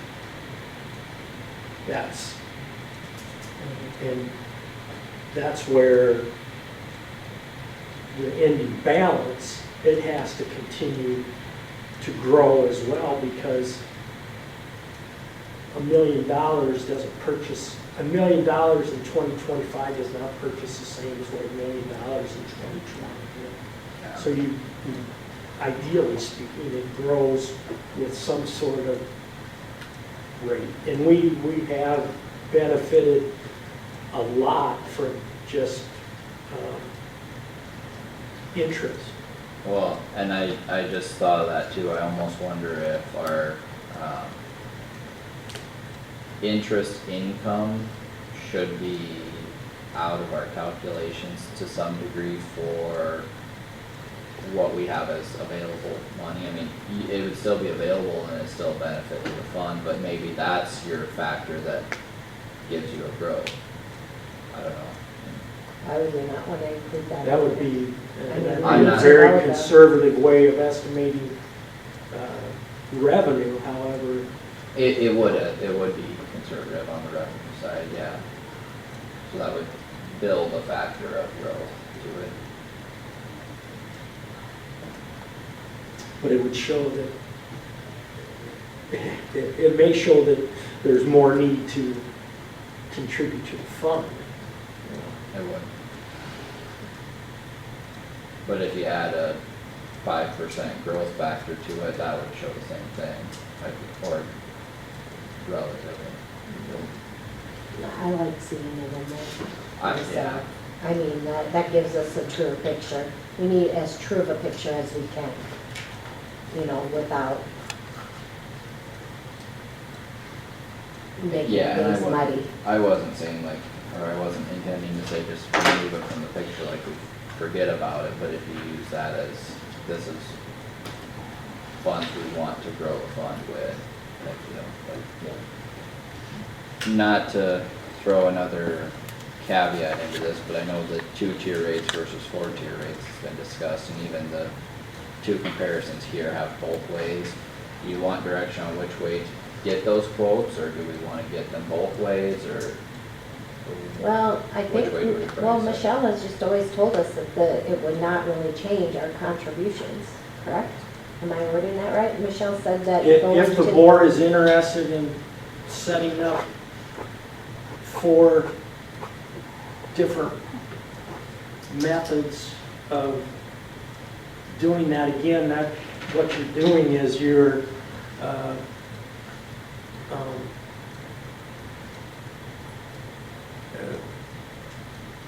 you just create another level of a situation. I mean, if you have employee and spouse, and they have one level, employee and children is another level, and employee, spouse, and children are family, it's going to create more decisions on what those what those people should be, what Yeah. Kossuth County as employer will be contributing and what those people will contribute, if you want to do that. Or you could group them all into one and do it that way. Well, yeah. At the end of the line, the contribution, It's the same. it's not gonna save any money on contribution when you add everything up. It's all gonna be the same. And I think it will, I don't know if muddy is the right word, but muddy it, so to speak, to where we don't know what those people are going to sign up for. And then we're not gonna really know that revenue side of it as well as if, like say, meaning if we say, okay, if you're just employee and spouse, here's your contribution. Employee and children, here's your contribution. We're not gonna know exactly what everybody's going to sign up for. And as far as the revenue, how that may skew our revenue and that may cause us to raise other places. I mean, Well, that would be, they would not be signing up, that'd be all determined on who they have. A person was single, the only person that they have Wellmark, the only person that's enrolled with Wellmark is that so you employee. mean we would know that ahead of time? Oh, absolutely, we got it right now. Okay, so, well, And I- yeah, okay, as long as we have that, then we could make a decision, but I just don't wanna muddy the revenue side of it, so we have a clear cut. No, I think, and Michelle has said it financially wouldn't change anything for us, but it would change it for the employees that are making decisions. And we have had more than a couple ask about having that option, so I just wanted to bring it up so it wasn't forgotten, I guess.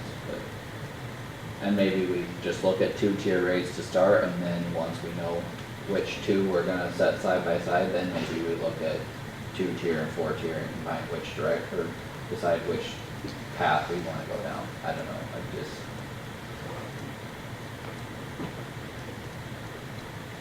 One other thing, and I cannot quantify how many it would be, but one other thing that could change if you had the multi-tier rates. We know there's 43 singles and 83 families, or if, I'm not sure that's exactly right, but and then we know there's so many souls that represents. 320 some. Right. Belly buttons. If you offered, and I'm not campaigning for it, I'm just saying this is a possibility. If you offer multi-tier rates, you might lose some of the souls. There are people, I'm paying $250 for the family. My 23-year-old, my 24-year-old just as well be on there too. Whereas if we offered multi-tier, more rates, that person might go to their own insurance instead of, and you would lose souls. There's certainly, I know of at least one case where people, well, I'm paying for the family, I just as well bring them all back on and pay for them all instead of looking for, I'm not saying it's meaningful, I have no way of quantifying how many people it would, but it could possibly change some things there. And the same thing happened when there was exodus of families to singles. When contributions were established for the families, there Some were people, multiple people that chose. their own singles. workplace insurance. Correct. Yeah. Is that bad then? Well, it depends on who you talk to. Again, it's,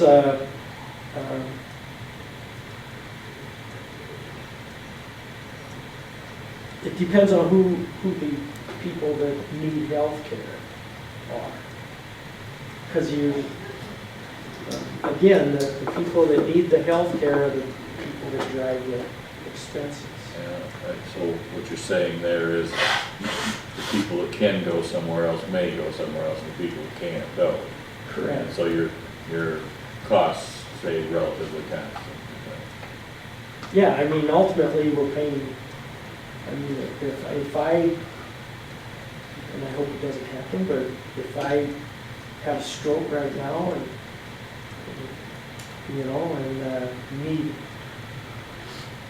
something that, care for years of my life. It's going to be healthy people that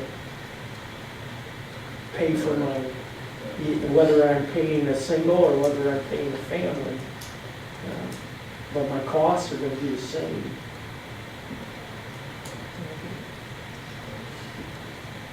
True story. It's a person that, I don't want to argue, because I just don't want to argue the point. It's just, you can construct scenarios where, but if the person that went off and went to their own employer plan was the one that got sick, that would help. That would help. still. Okay. So, I mean, Definitely. and there's no way of knowing who's who. and No, what's what. knock on wood, if every Kossuth County employee only needed a wellness physical every year, and was very, very healthy, and all of their family members were the same, we'd be very, very happy, because all of our workforce, all of the people that we work with, they're very, very healthy. We don't have to worry about them. But we have some individuals that are not as healthy, and that's unfortunate. We should all be happy that, I guess I'm happy that I got up this morning and I got a sore knee, but I don't think that I need any medical attention. So I think that might be like some colder weather for me. Might be a precursor to medical attention. Anyway, okay. All right, well, I think we have a little bit of a game plan going forward. I will, yes, I'll visit, and I guess right now we'll just wait until we get more concrete rates from underwriters at Wellmark. But I will ask for that information prior to, so when they're presented right away, we'll have that information right there. Okay. Yep, that would be good. All right, anything further for discussion? Insurance. All right, then we will move on to discussion decision approval of construction within the right-of-way. There is one request, this is from Mid-American Energy. This would be out where the new subdivision south of Algona is going in. There's an old main that needs to be capped and moved. So Mid-American Energy is planning to work within 190th Street on the North Road right away. I would recommend that the board would approve of this request. Okay, do we have a motion? Motion by Garmin, second by Haas. All those in favor, please say aye. Aye. Any opposed? Motion carries unanimous. We'll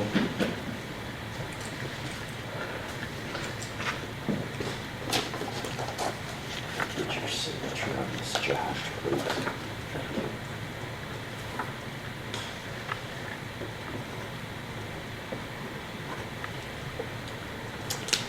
Thank you. That is all the requests for working the road right away. Okay. Discussion with our county engineer.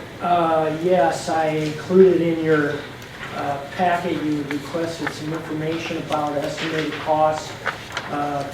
For conservation, we resurfaced a driveway into that Crail wildlife area.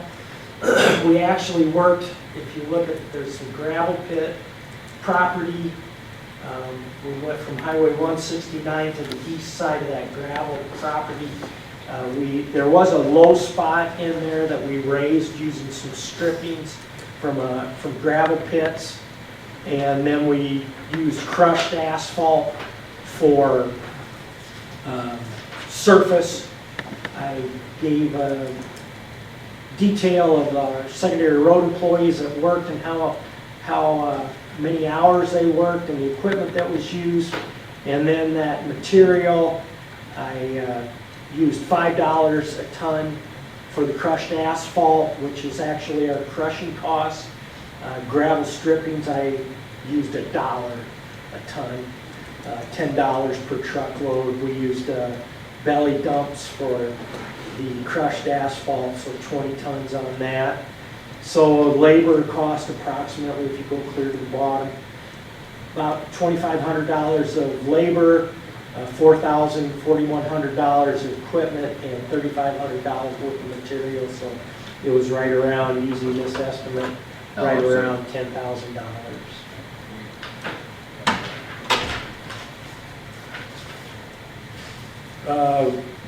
We do have, I've been visiting a little bit with the city of Sway City.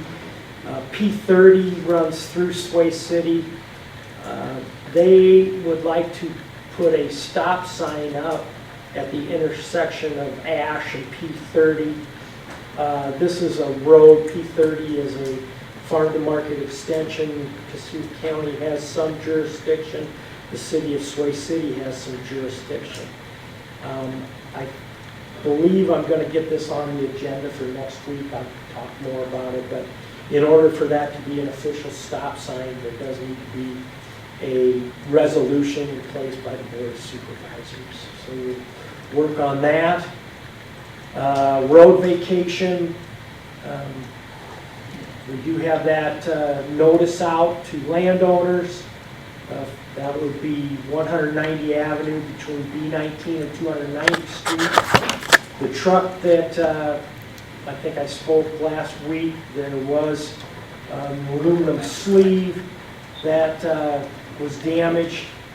It looks like it's going to be somewhere between $40,000 and $50,000 for a overhaul, and I guess while they're at it, we were going to have them make sure the transmission, everything is adjusted in the transmission, but we're looking at somewhere in that $40,000 to $50,000 expenditure.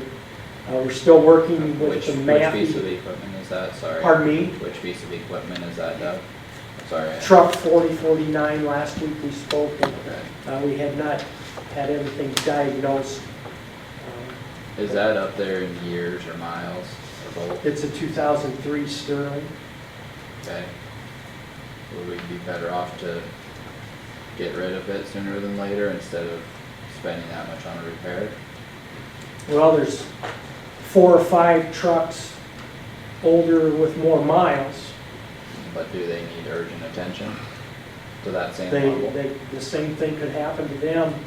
We need the people to be able to spread sand and remove snow. Yes, we do need to catch up on trucks. Again, it's a revenue.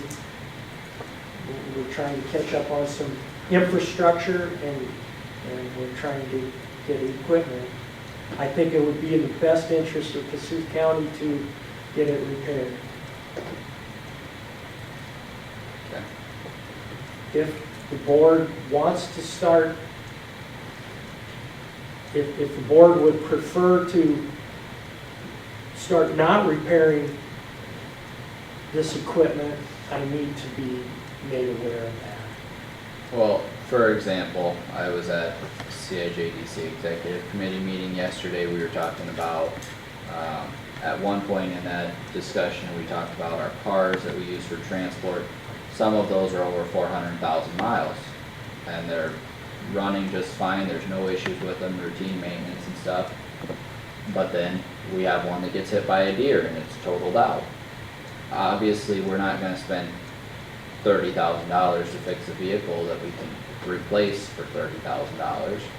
And this, I'm not saying we're going to replace a truck for $50,000, but if we have one that's functional with higher hours or higher miles or older in years that hasn't failed, makes more sense to me to replace one that's failed it does to spend 50,000 on it and get 1 or 2 more years out of it, or 3, 5 years maybe, but I guess, Yeah, I think when you start talking about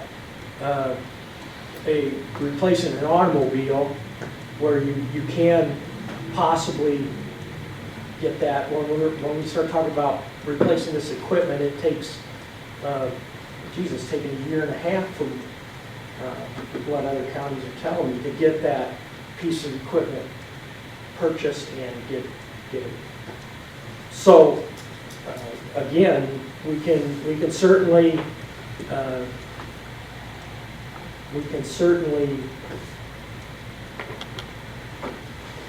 not repair it, but I would not recommend that. And I guess if the board has a different feeling on that, our service to the public is going to decrease naturally. We just won't have that piece of equipment. So, that's not at all what I said, but. well, you can replace an automobile pretty quick for C8. I don't know what your acronym was, but if it gets hit by a deer, yeah, a week later you might have a car to transport somebody. Not with the cage and all the other stuff that goes into it, but Pardon me? not with the cage and all the other equipment. You're transporting somebody. Yeah, But I'm sorry, I don't know what acronym you used and what it meant. CIJDC is Central Iowa Juvenile Detention Center, so it's hauling juveniles, or Okay. They haul everything. there's a But lot. that's but fine. I mean, it's, They have their, and that's It's fine. If equipment. But I guess you made it sound, if it hits a deer, that $30,000 later, you got it in a short period of time. That's what I took from it your was comment. a 2-second example, but Pardon me? it was a short example, that's all. Okay. Well, again, we are repairing this, and if the board would like me, we certainly can discuss this at budget time. These are the types of things that, we had a maintainer that got hit by a train that told the maintainer, well, we ordered up maintainers, we still have not received them. But that'll be covered by insurance, right? Mostly. It's time. I'm talking time. We still have Time not of not received. service because you don't have it on the road. Right. Do we have any extra trucks right now? We Currently? do have two, we do have some spares. However, as other machinery is breaking down, those spares are being used as well.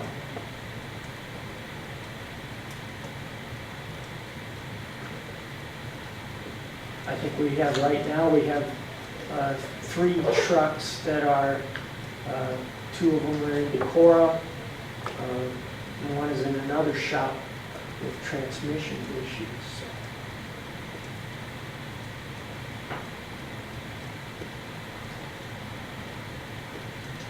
Godberson Smith, the bridge north of Sexton, is now open. Traffic marking, there's still some work that needs to be done there. We're watching roads as we drive them. We aren't driving every one of them, but we are making sure that they're getting their work done. I do not know the status of Highway 18 at Sexton. However, I have a feeling that the amount of traffic using the grader right now has decreased, and that people may be able to drive on that Highway 18 now. And we are advertising for a position of Lakota shop. We're working on the 2026 resurfacing.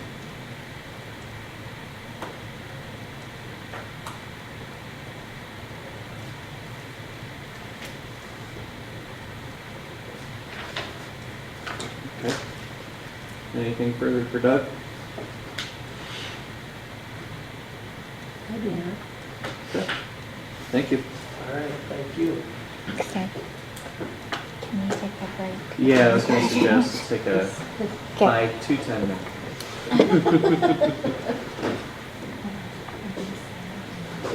Yeah, I had a question on this. So this is part of signature. Of the form. No, that's sign the Oh, claim. okay, I guess here's the claims too. When you feel like signing everything. Yeah, because I don't want to sign over something that's already been signed. About So. this one. So we'll use Okay. that.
Good morning.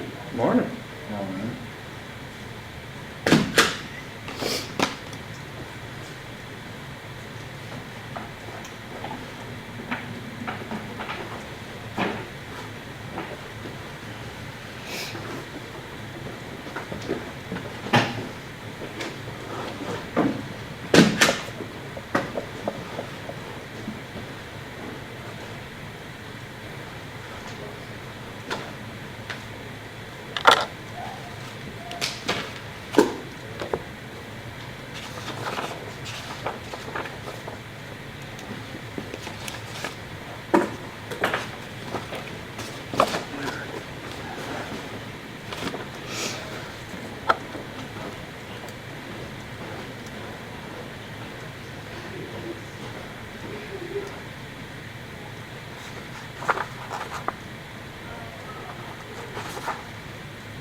Does Carter have to sign these or can Josh sign these? Josh can sign it. Okay.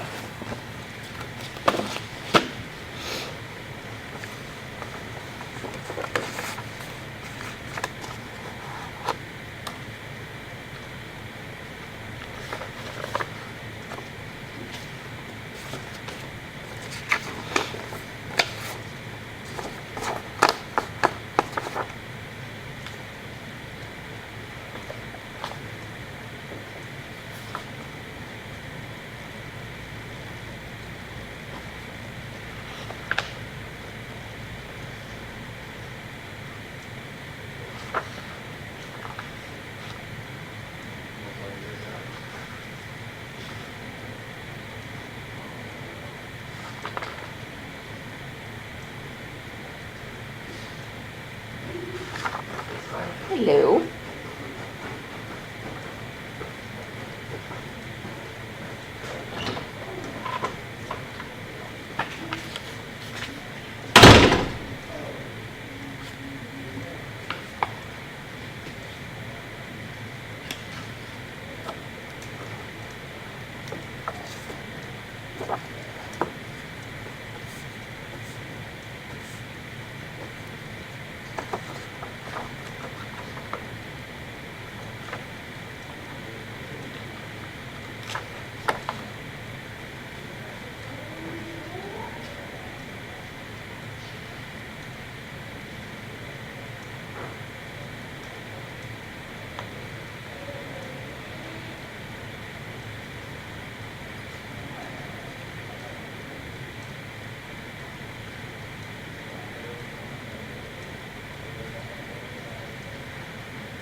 Josh. Josh's and vice chair.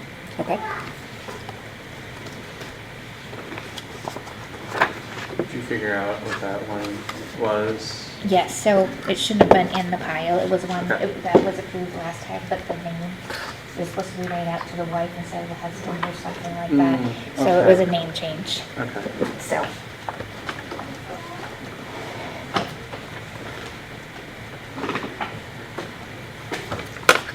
There it is.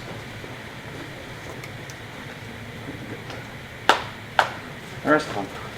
and then we still have the minutes and other stuff down there somewhere. That's sitting on Howard's Okay, desk to we'll sign. wait. I'll wait.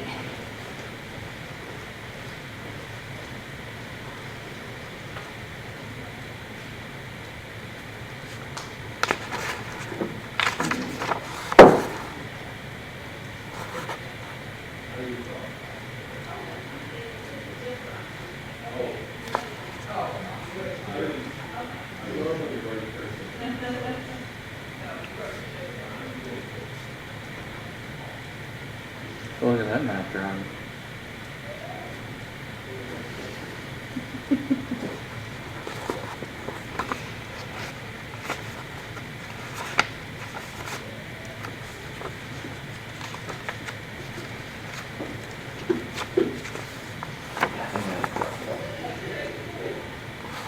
Yeah, look at that. Big winner this week.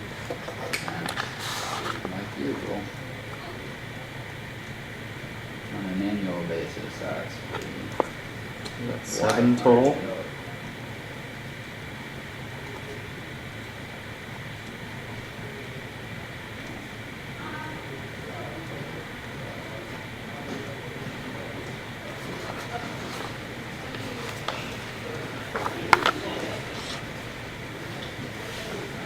I don't have to do anything on that one, right? It just says bye.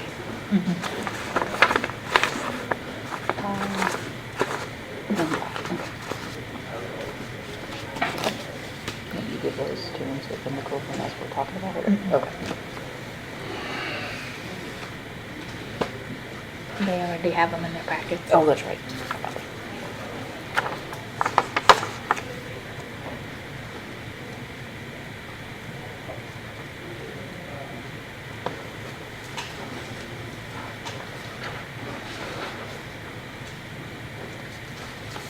Anyway.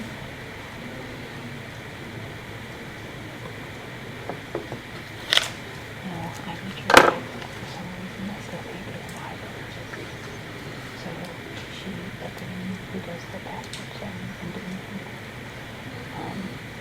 changed my passport to, and she said do it at the end of the day, so it can be set overnight. Okay, did it yesterday before I left. Came in this morning and tried my password, it still not good. Try restarting your computer, Okay. Haven't started that yet, I'll do that. and then you can go from there. Okay.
I wouldn't guarantee it, I didn't mess up.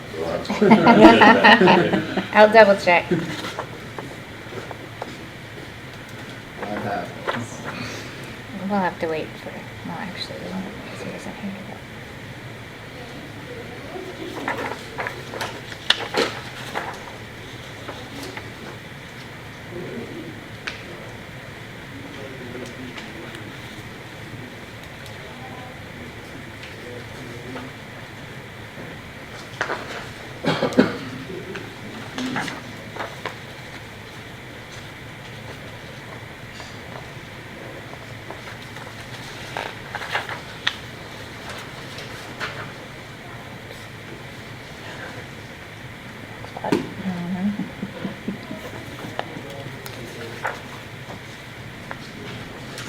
No.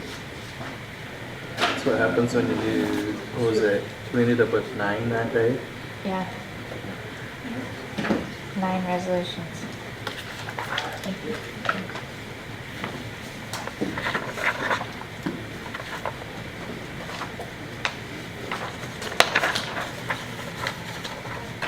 All right, we are all back. I think we can go ahead if you're ready, Shane.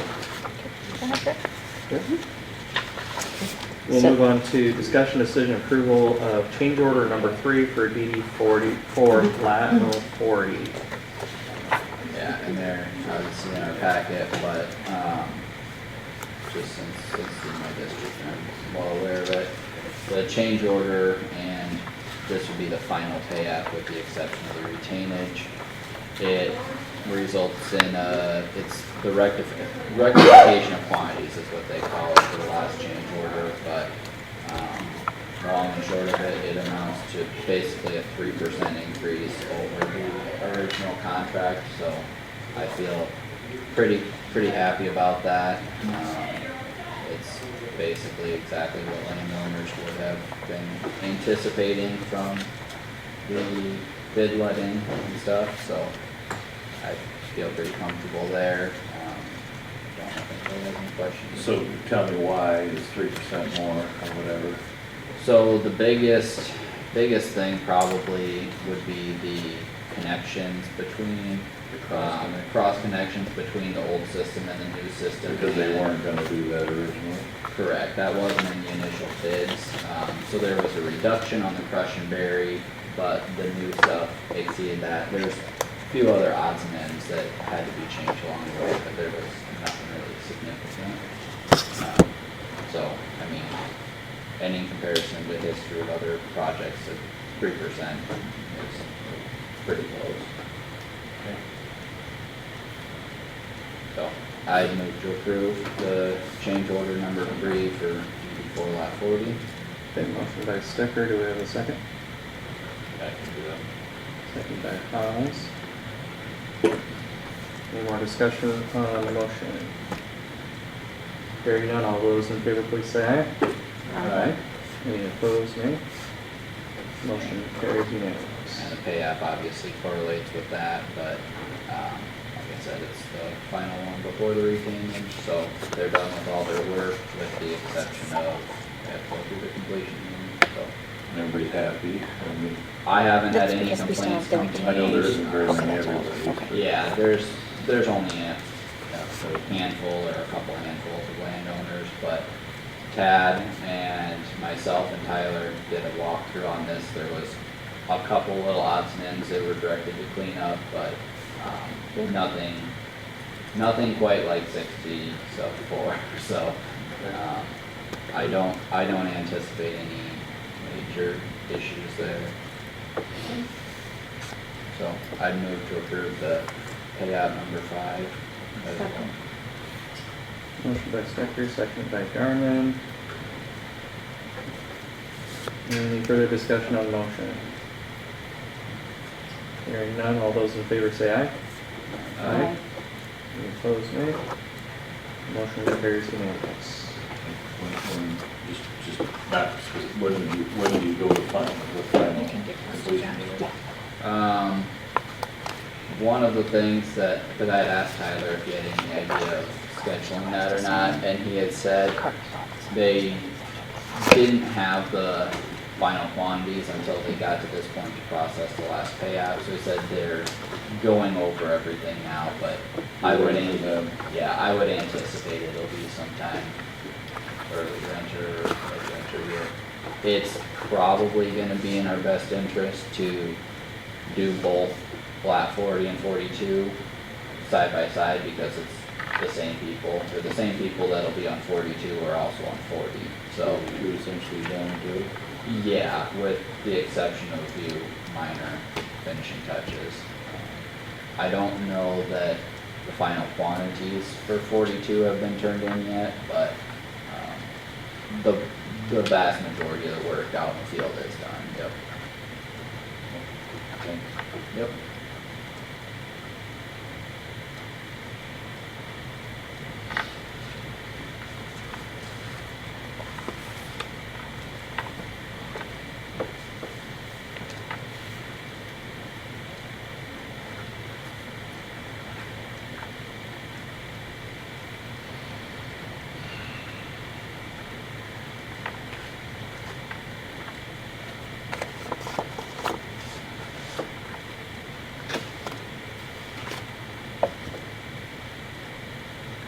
Just while we're waiting for signatures here, the discussion on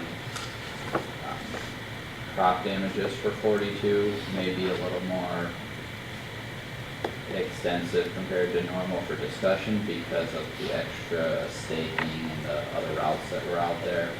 But I do know there was a situation during the beginning of harvest where there were standing beans that were still there on one of the routes that was staked out that had tillage done on them before the combine went through. I passed that information on to Bolton and Mink, so I think they've got all their stuff recorded, but I just thought I'd make everybody aware of that.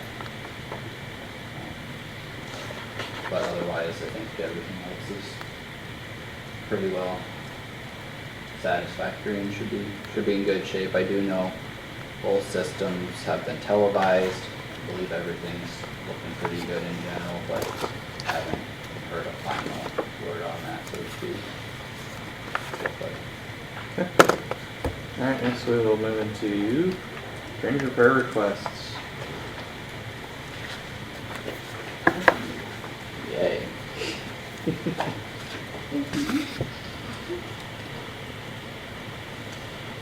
Alright, Amber, if you wanna start?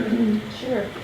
Request number 91, it's, UPAC 84 is the drainage district, section 25, Clinton Township. Evidently there's two washouts, one in the northwest of the northwest and one in the southwest of the northwest. It's a culvert off of the Black Cat that created a washout. Kind of coincides, it's the same person with the next one, section 26 of Fenton, but this is in DD 73. Culvert off of Black Cat created a washout. That's in the northeast of the southeast quarter. So I will verify them on the map and give this gentleman a call. Okay, Kyle? Start with number 90 is in drain 12. Lot 2 is a tile blowout, and it's section 3 of flood yard tile blowout by the windmill, a large hole, so Mavis. 89 is in DD 111, lot 5, section 14 of Springfield, tile blowout, large hole.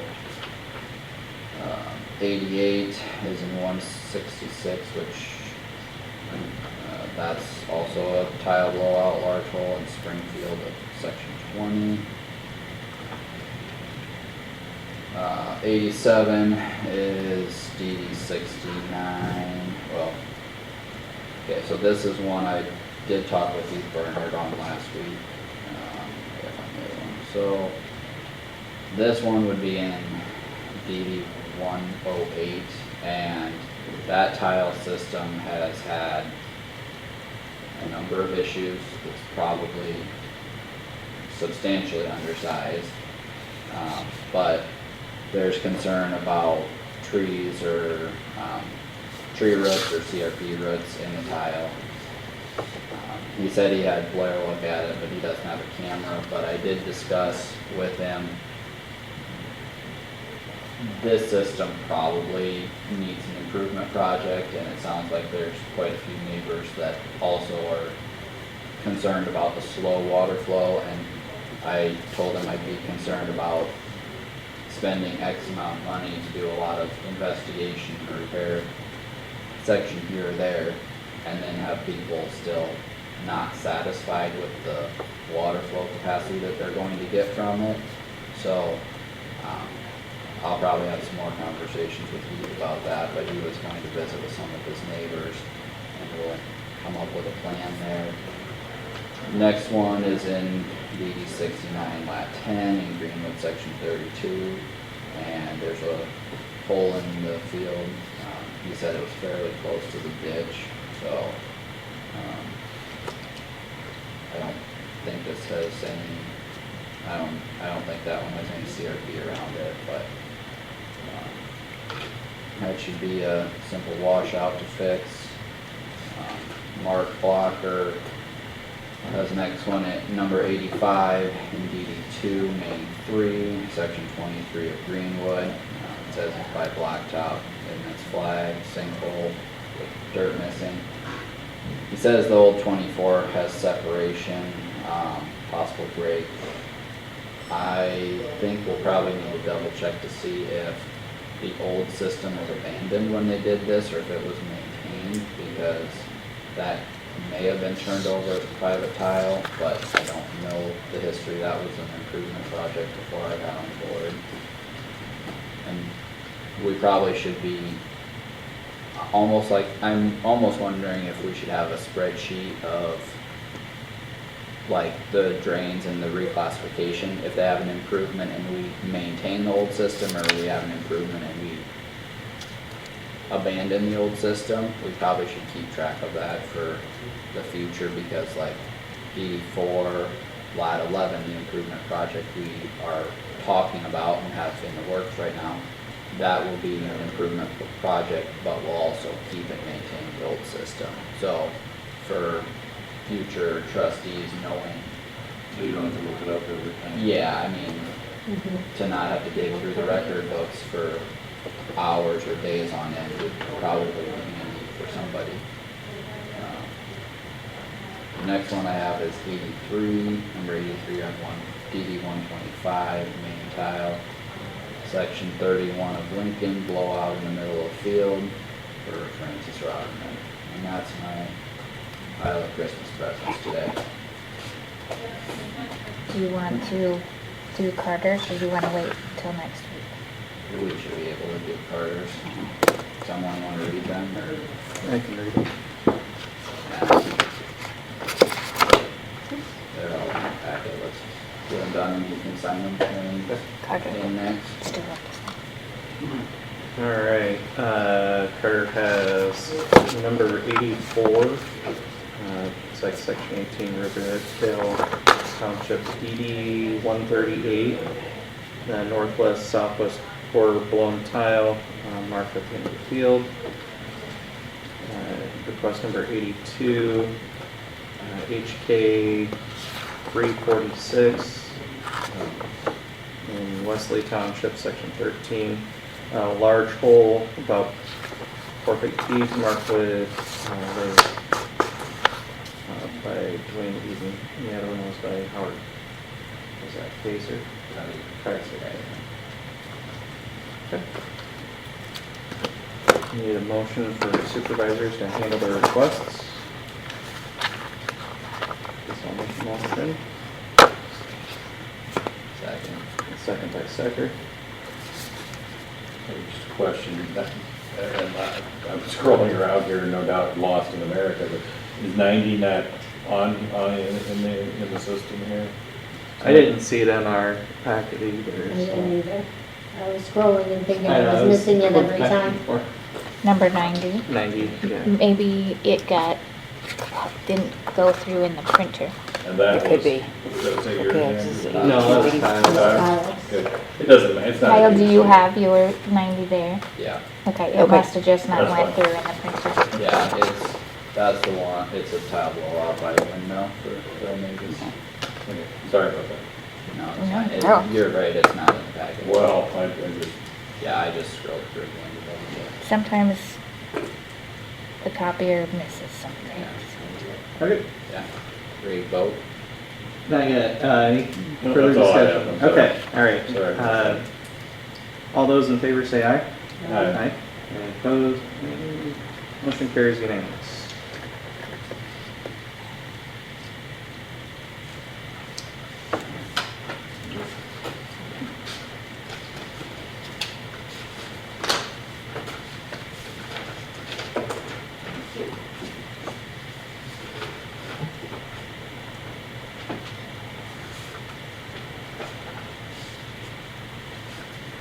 Wait for Kyle to sign his stack here. Just trying not to get ahead of you guys voting. That's why you're not. What happens? While we're waiting, anybody got anything else for drainage? Discussion wise?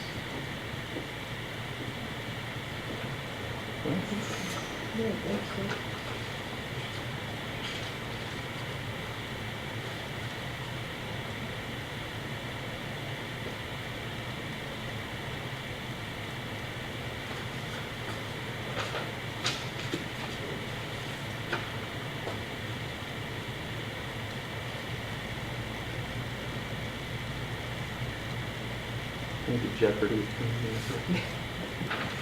I won't sign any faster with that.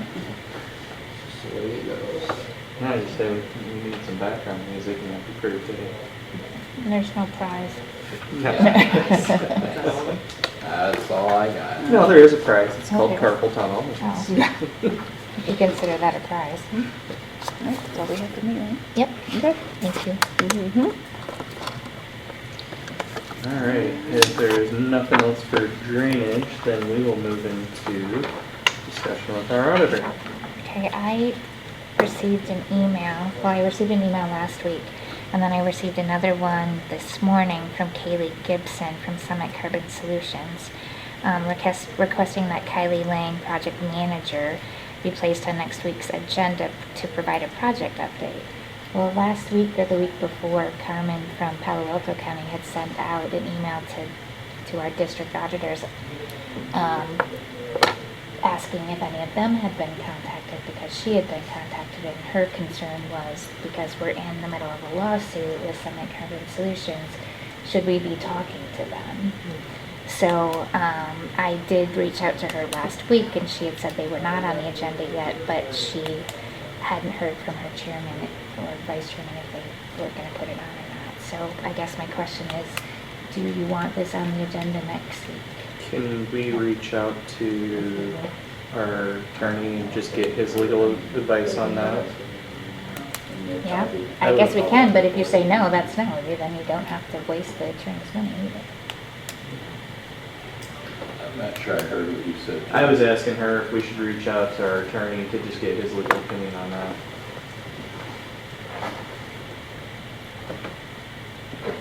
I don't You want know. me just to call him right now and see if we can get a 2-second thought? I think we should have a thought before we Yeah. Yeah. say Yeah, whether might we not place hurt. them on the agenda. Because my initial thought is no, but That would be my thought too, but if we get a word from our attorney saying that it's not advised, then we have to go back into, Well, I don't know. just to make sure that we're covered, you know. I think they're asking a lot to come do an update when they're in the middle of a lawsuit. Hey, it's Kyle Stecker here in the Kossuth County boardroom. We got a quick question for you. Do you mind if I put you on speaker? Do you have a minute for us? No, open session. So Tim, just to give you a quick recap, our auditor informed us that we had gotten a request from Summit Carbon Solutions for them to do a project update to the board. Just during open session, giving us a project update, I guess. Do you have any thoughts or concerns or anything that you would share with the board as far as guidance on recommendations to do that or not to do that, or any thoughts either way? Yeah, I've gotten this question from a couple of counties now, and I've even had a copy of the proposed slideshow where materials are going to distribute, whatever it was, sent to me for my review. Okay. And if what they're proposing to do is the same as what I've reviewed for other counties, I would offer a couple thoughts on it. It seems to be mostly a chance to come in and talk about their new approach to doing business with landowners, and to talk about the new management of the company. What it doesn't seem to be is offering substantive movement or new approach to seeking county permits. And so it kind of depends on the will of the board, frankly, whether it wants to allow the company that opportunity to do that.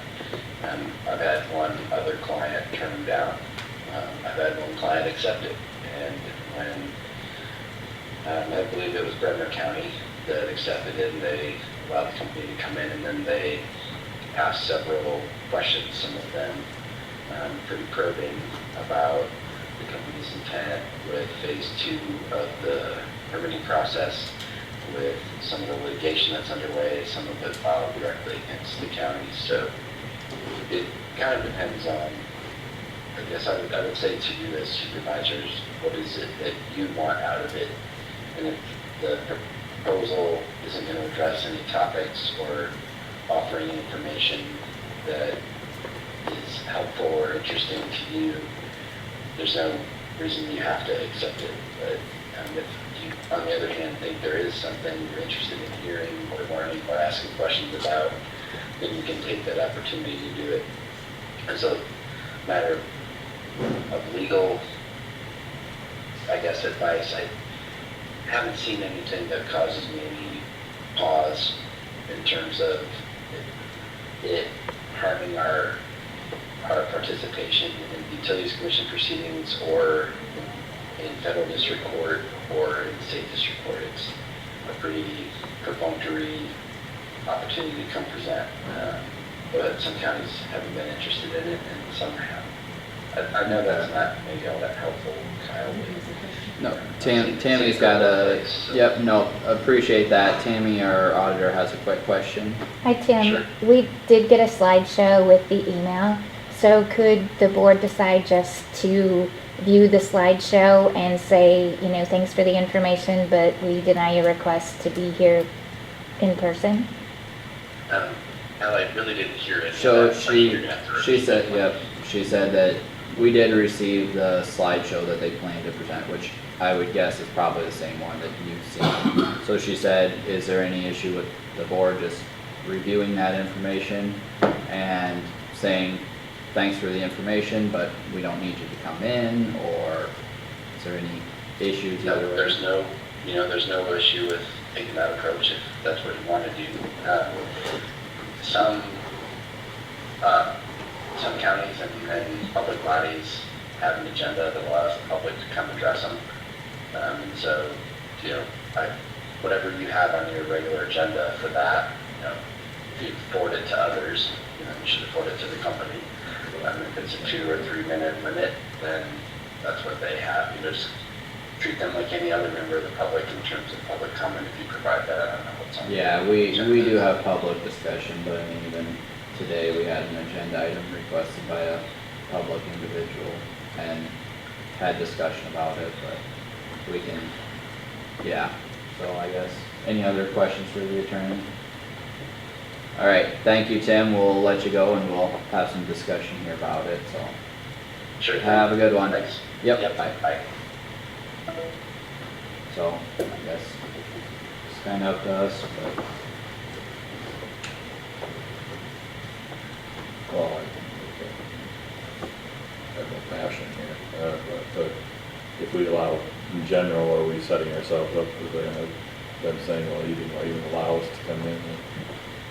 I don't care. We can review this, we can look through their slideshow and I guess I don't know. I don't see a huge concern to our current things that are in the works. I think we can keep our comments tailored to whatever we want to say, but if anybody wants to ask any specific questions of them or offer ideas that would maybe make it more appeasing or more palatable, I guess. You can't have that conversation if you don't have a conversation at all. My concern is you're gonna have some landowners who see it on the agenda that are gonna come in and you can't control what they say or ask. We can control what they say, and as long as the discussion is kept at a respectful, appropriate discussion, it could be had, but it just needs to be managed. And everybody in the room needs to be responsible and respectful. I'll go with what, there's three of you, decide.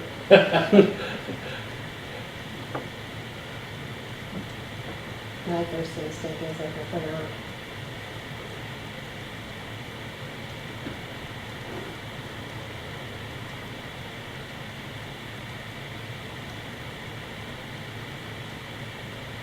I guess my first instinct is, you know, almost anybody get on the agenda. I mean, I limit them to, And I don't know, lawsuit. Yeah. No, but I don't know.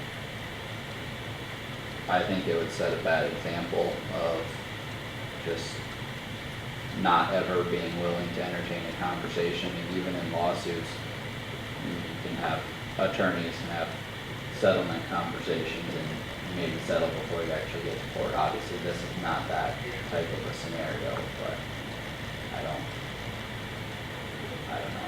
And they want it for next week. Mm-hmm. And you're kind of, you know, trying to get it on for next week, and you plan on not being here. I wouldn't care if we did it in 2 weeks or whatever, but yeah, I don't think I'll be here next week. But I'm just giving my opinion.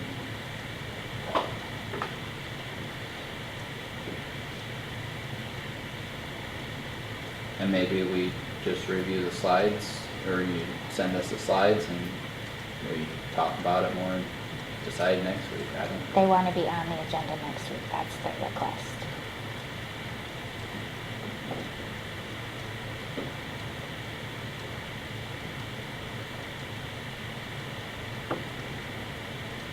Okay, I'll stay out of the discussion because I don't really care either way.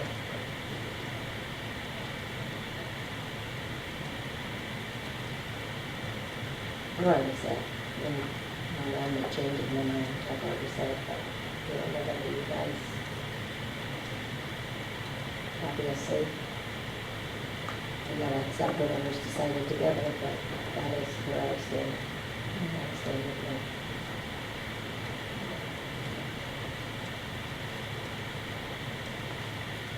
Mr. Vice Chair, you're a little quiet. Calculating. Make a decision and move on. Yeah,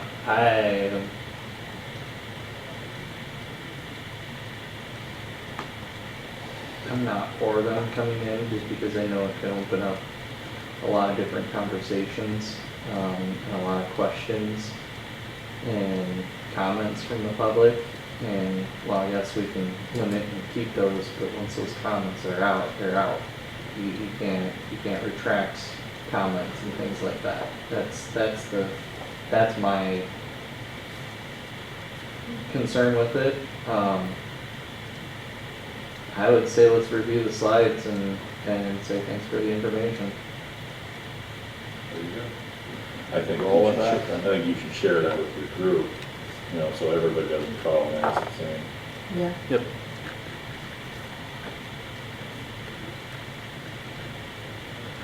Well, obviously, we weren't the first one. No, but evidently, they didn't all Yeah. share back their decision, you know. Right. Yeah. They said they were contacted, and we could have maybe, you know, accelerated the process if we'd had feedback from them, you know. Right. There was only just Palo Alto and then me that were contacted. None of the other counties had been contacted by him yet. Now that could have changed because when she Yeah, first so, sent out the yeah. email, I hadn't been contacted. It yet sounded either, like he so- said that there are several that have reached They out might to be in him a on the different same district. same so, thing. Yeah. Yeah. Yeah. Right, that's Three right. are- Yeah. Three are Yeah. working in Yeah. a different district. Yeah. so, Yeah. yeah. I'm sure they're making their way around the state. Alright, do you have anything else? Next week.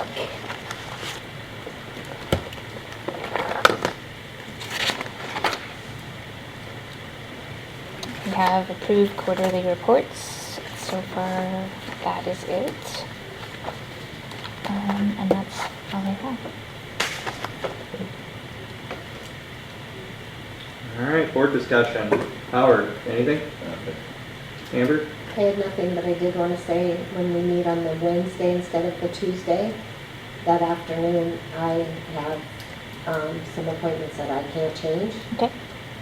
So I won't be able to be here in the afternoon. Okay. Morning is fine, Okay. but afternoon for me was not. Okay. November 12th. The 12th, that's that Wednesday. I will mark that off on the calendar. Thank you. Anything else, Amber?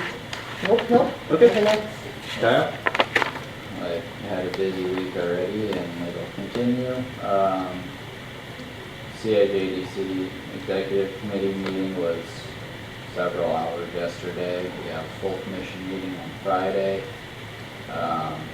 Wednesday and Thursday, I will be here for court with one of our lawsuits upstairs, so This week? this week. Yep, Wednesday and Thursday. So, yeah, I'm gonna have a pretty full week.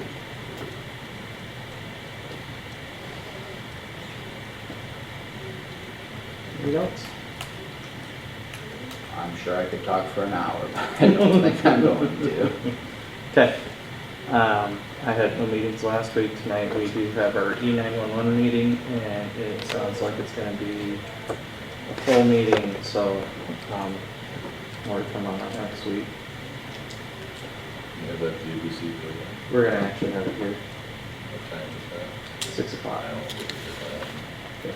it's that. I might, if it wasn't for the family, then they might consider coming on this thing. Yeah. What day is that? Today? Oh, today at 6 o'clock. Tonight at 6. Yep. Yep. And I'm guessing that lease will be on the agenda. The what? Oh. The lease, Is that on the agenda? it is on the emergency management one, but it's just the end of October. Well, we're almost there. Yeah, we are almost to the end of October. Next week is the end of Yeah. October.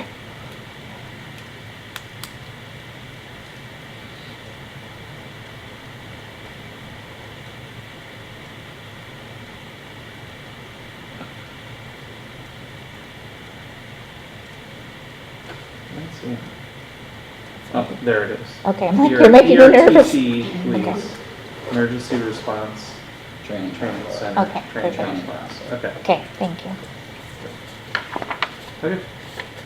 And I have nothing further, so the next item is adjournment. Motion to adjourn. Motion by Stafford,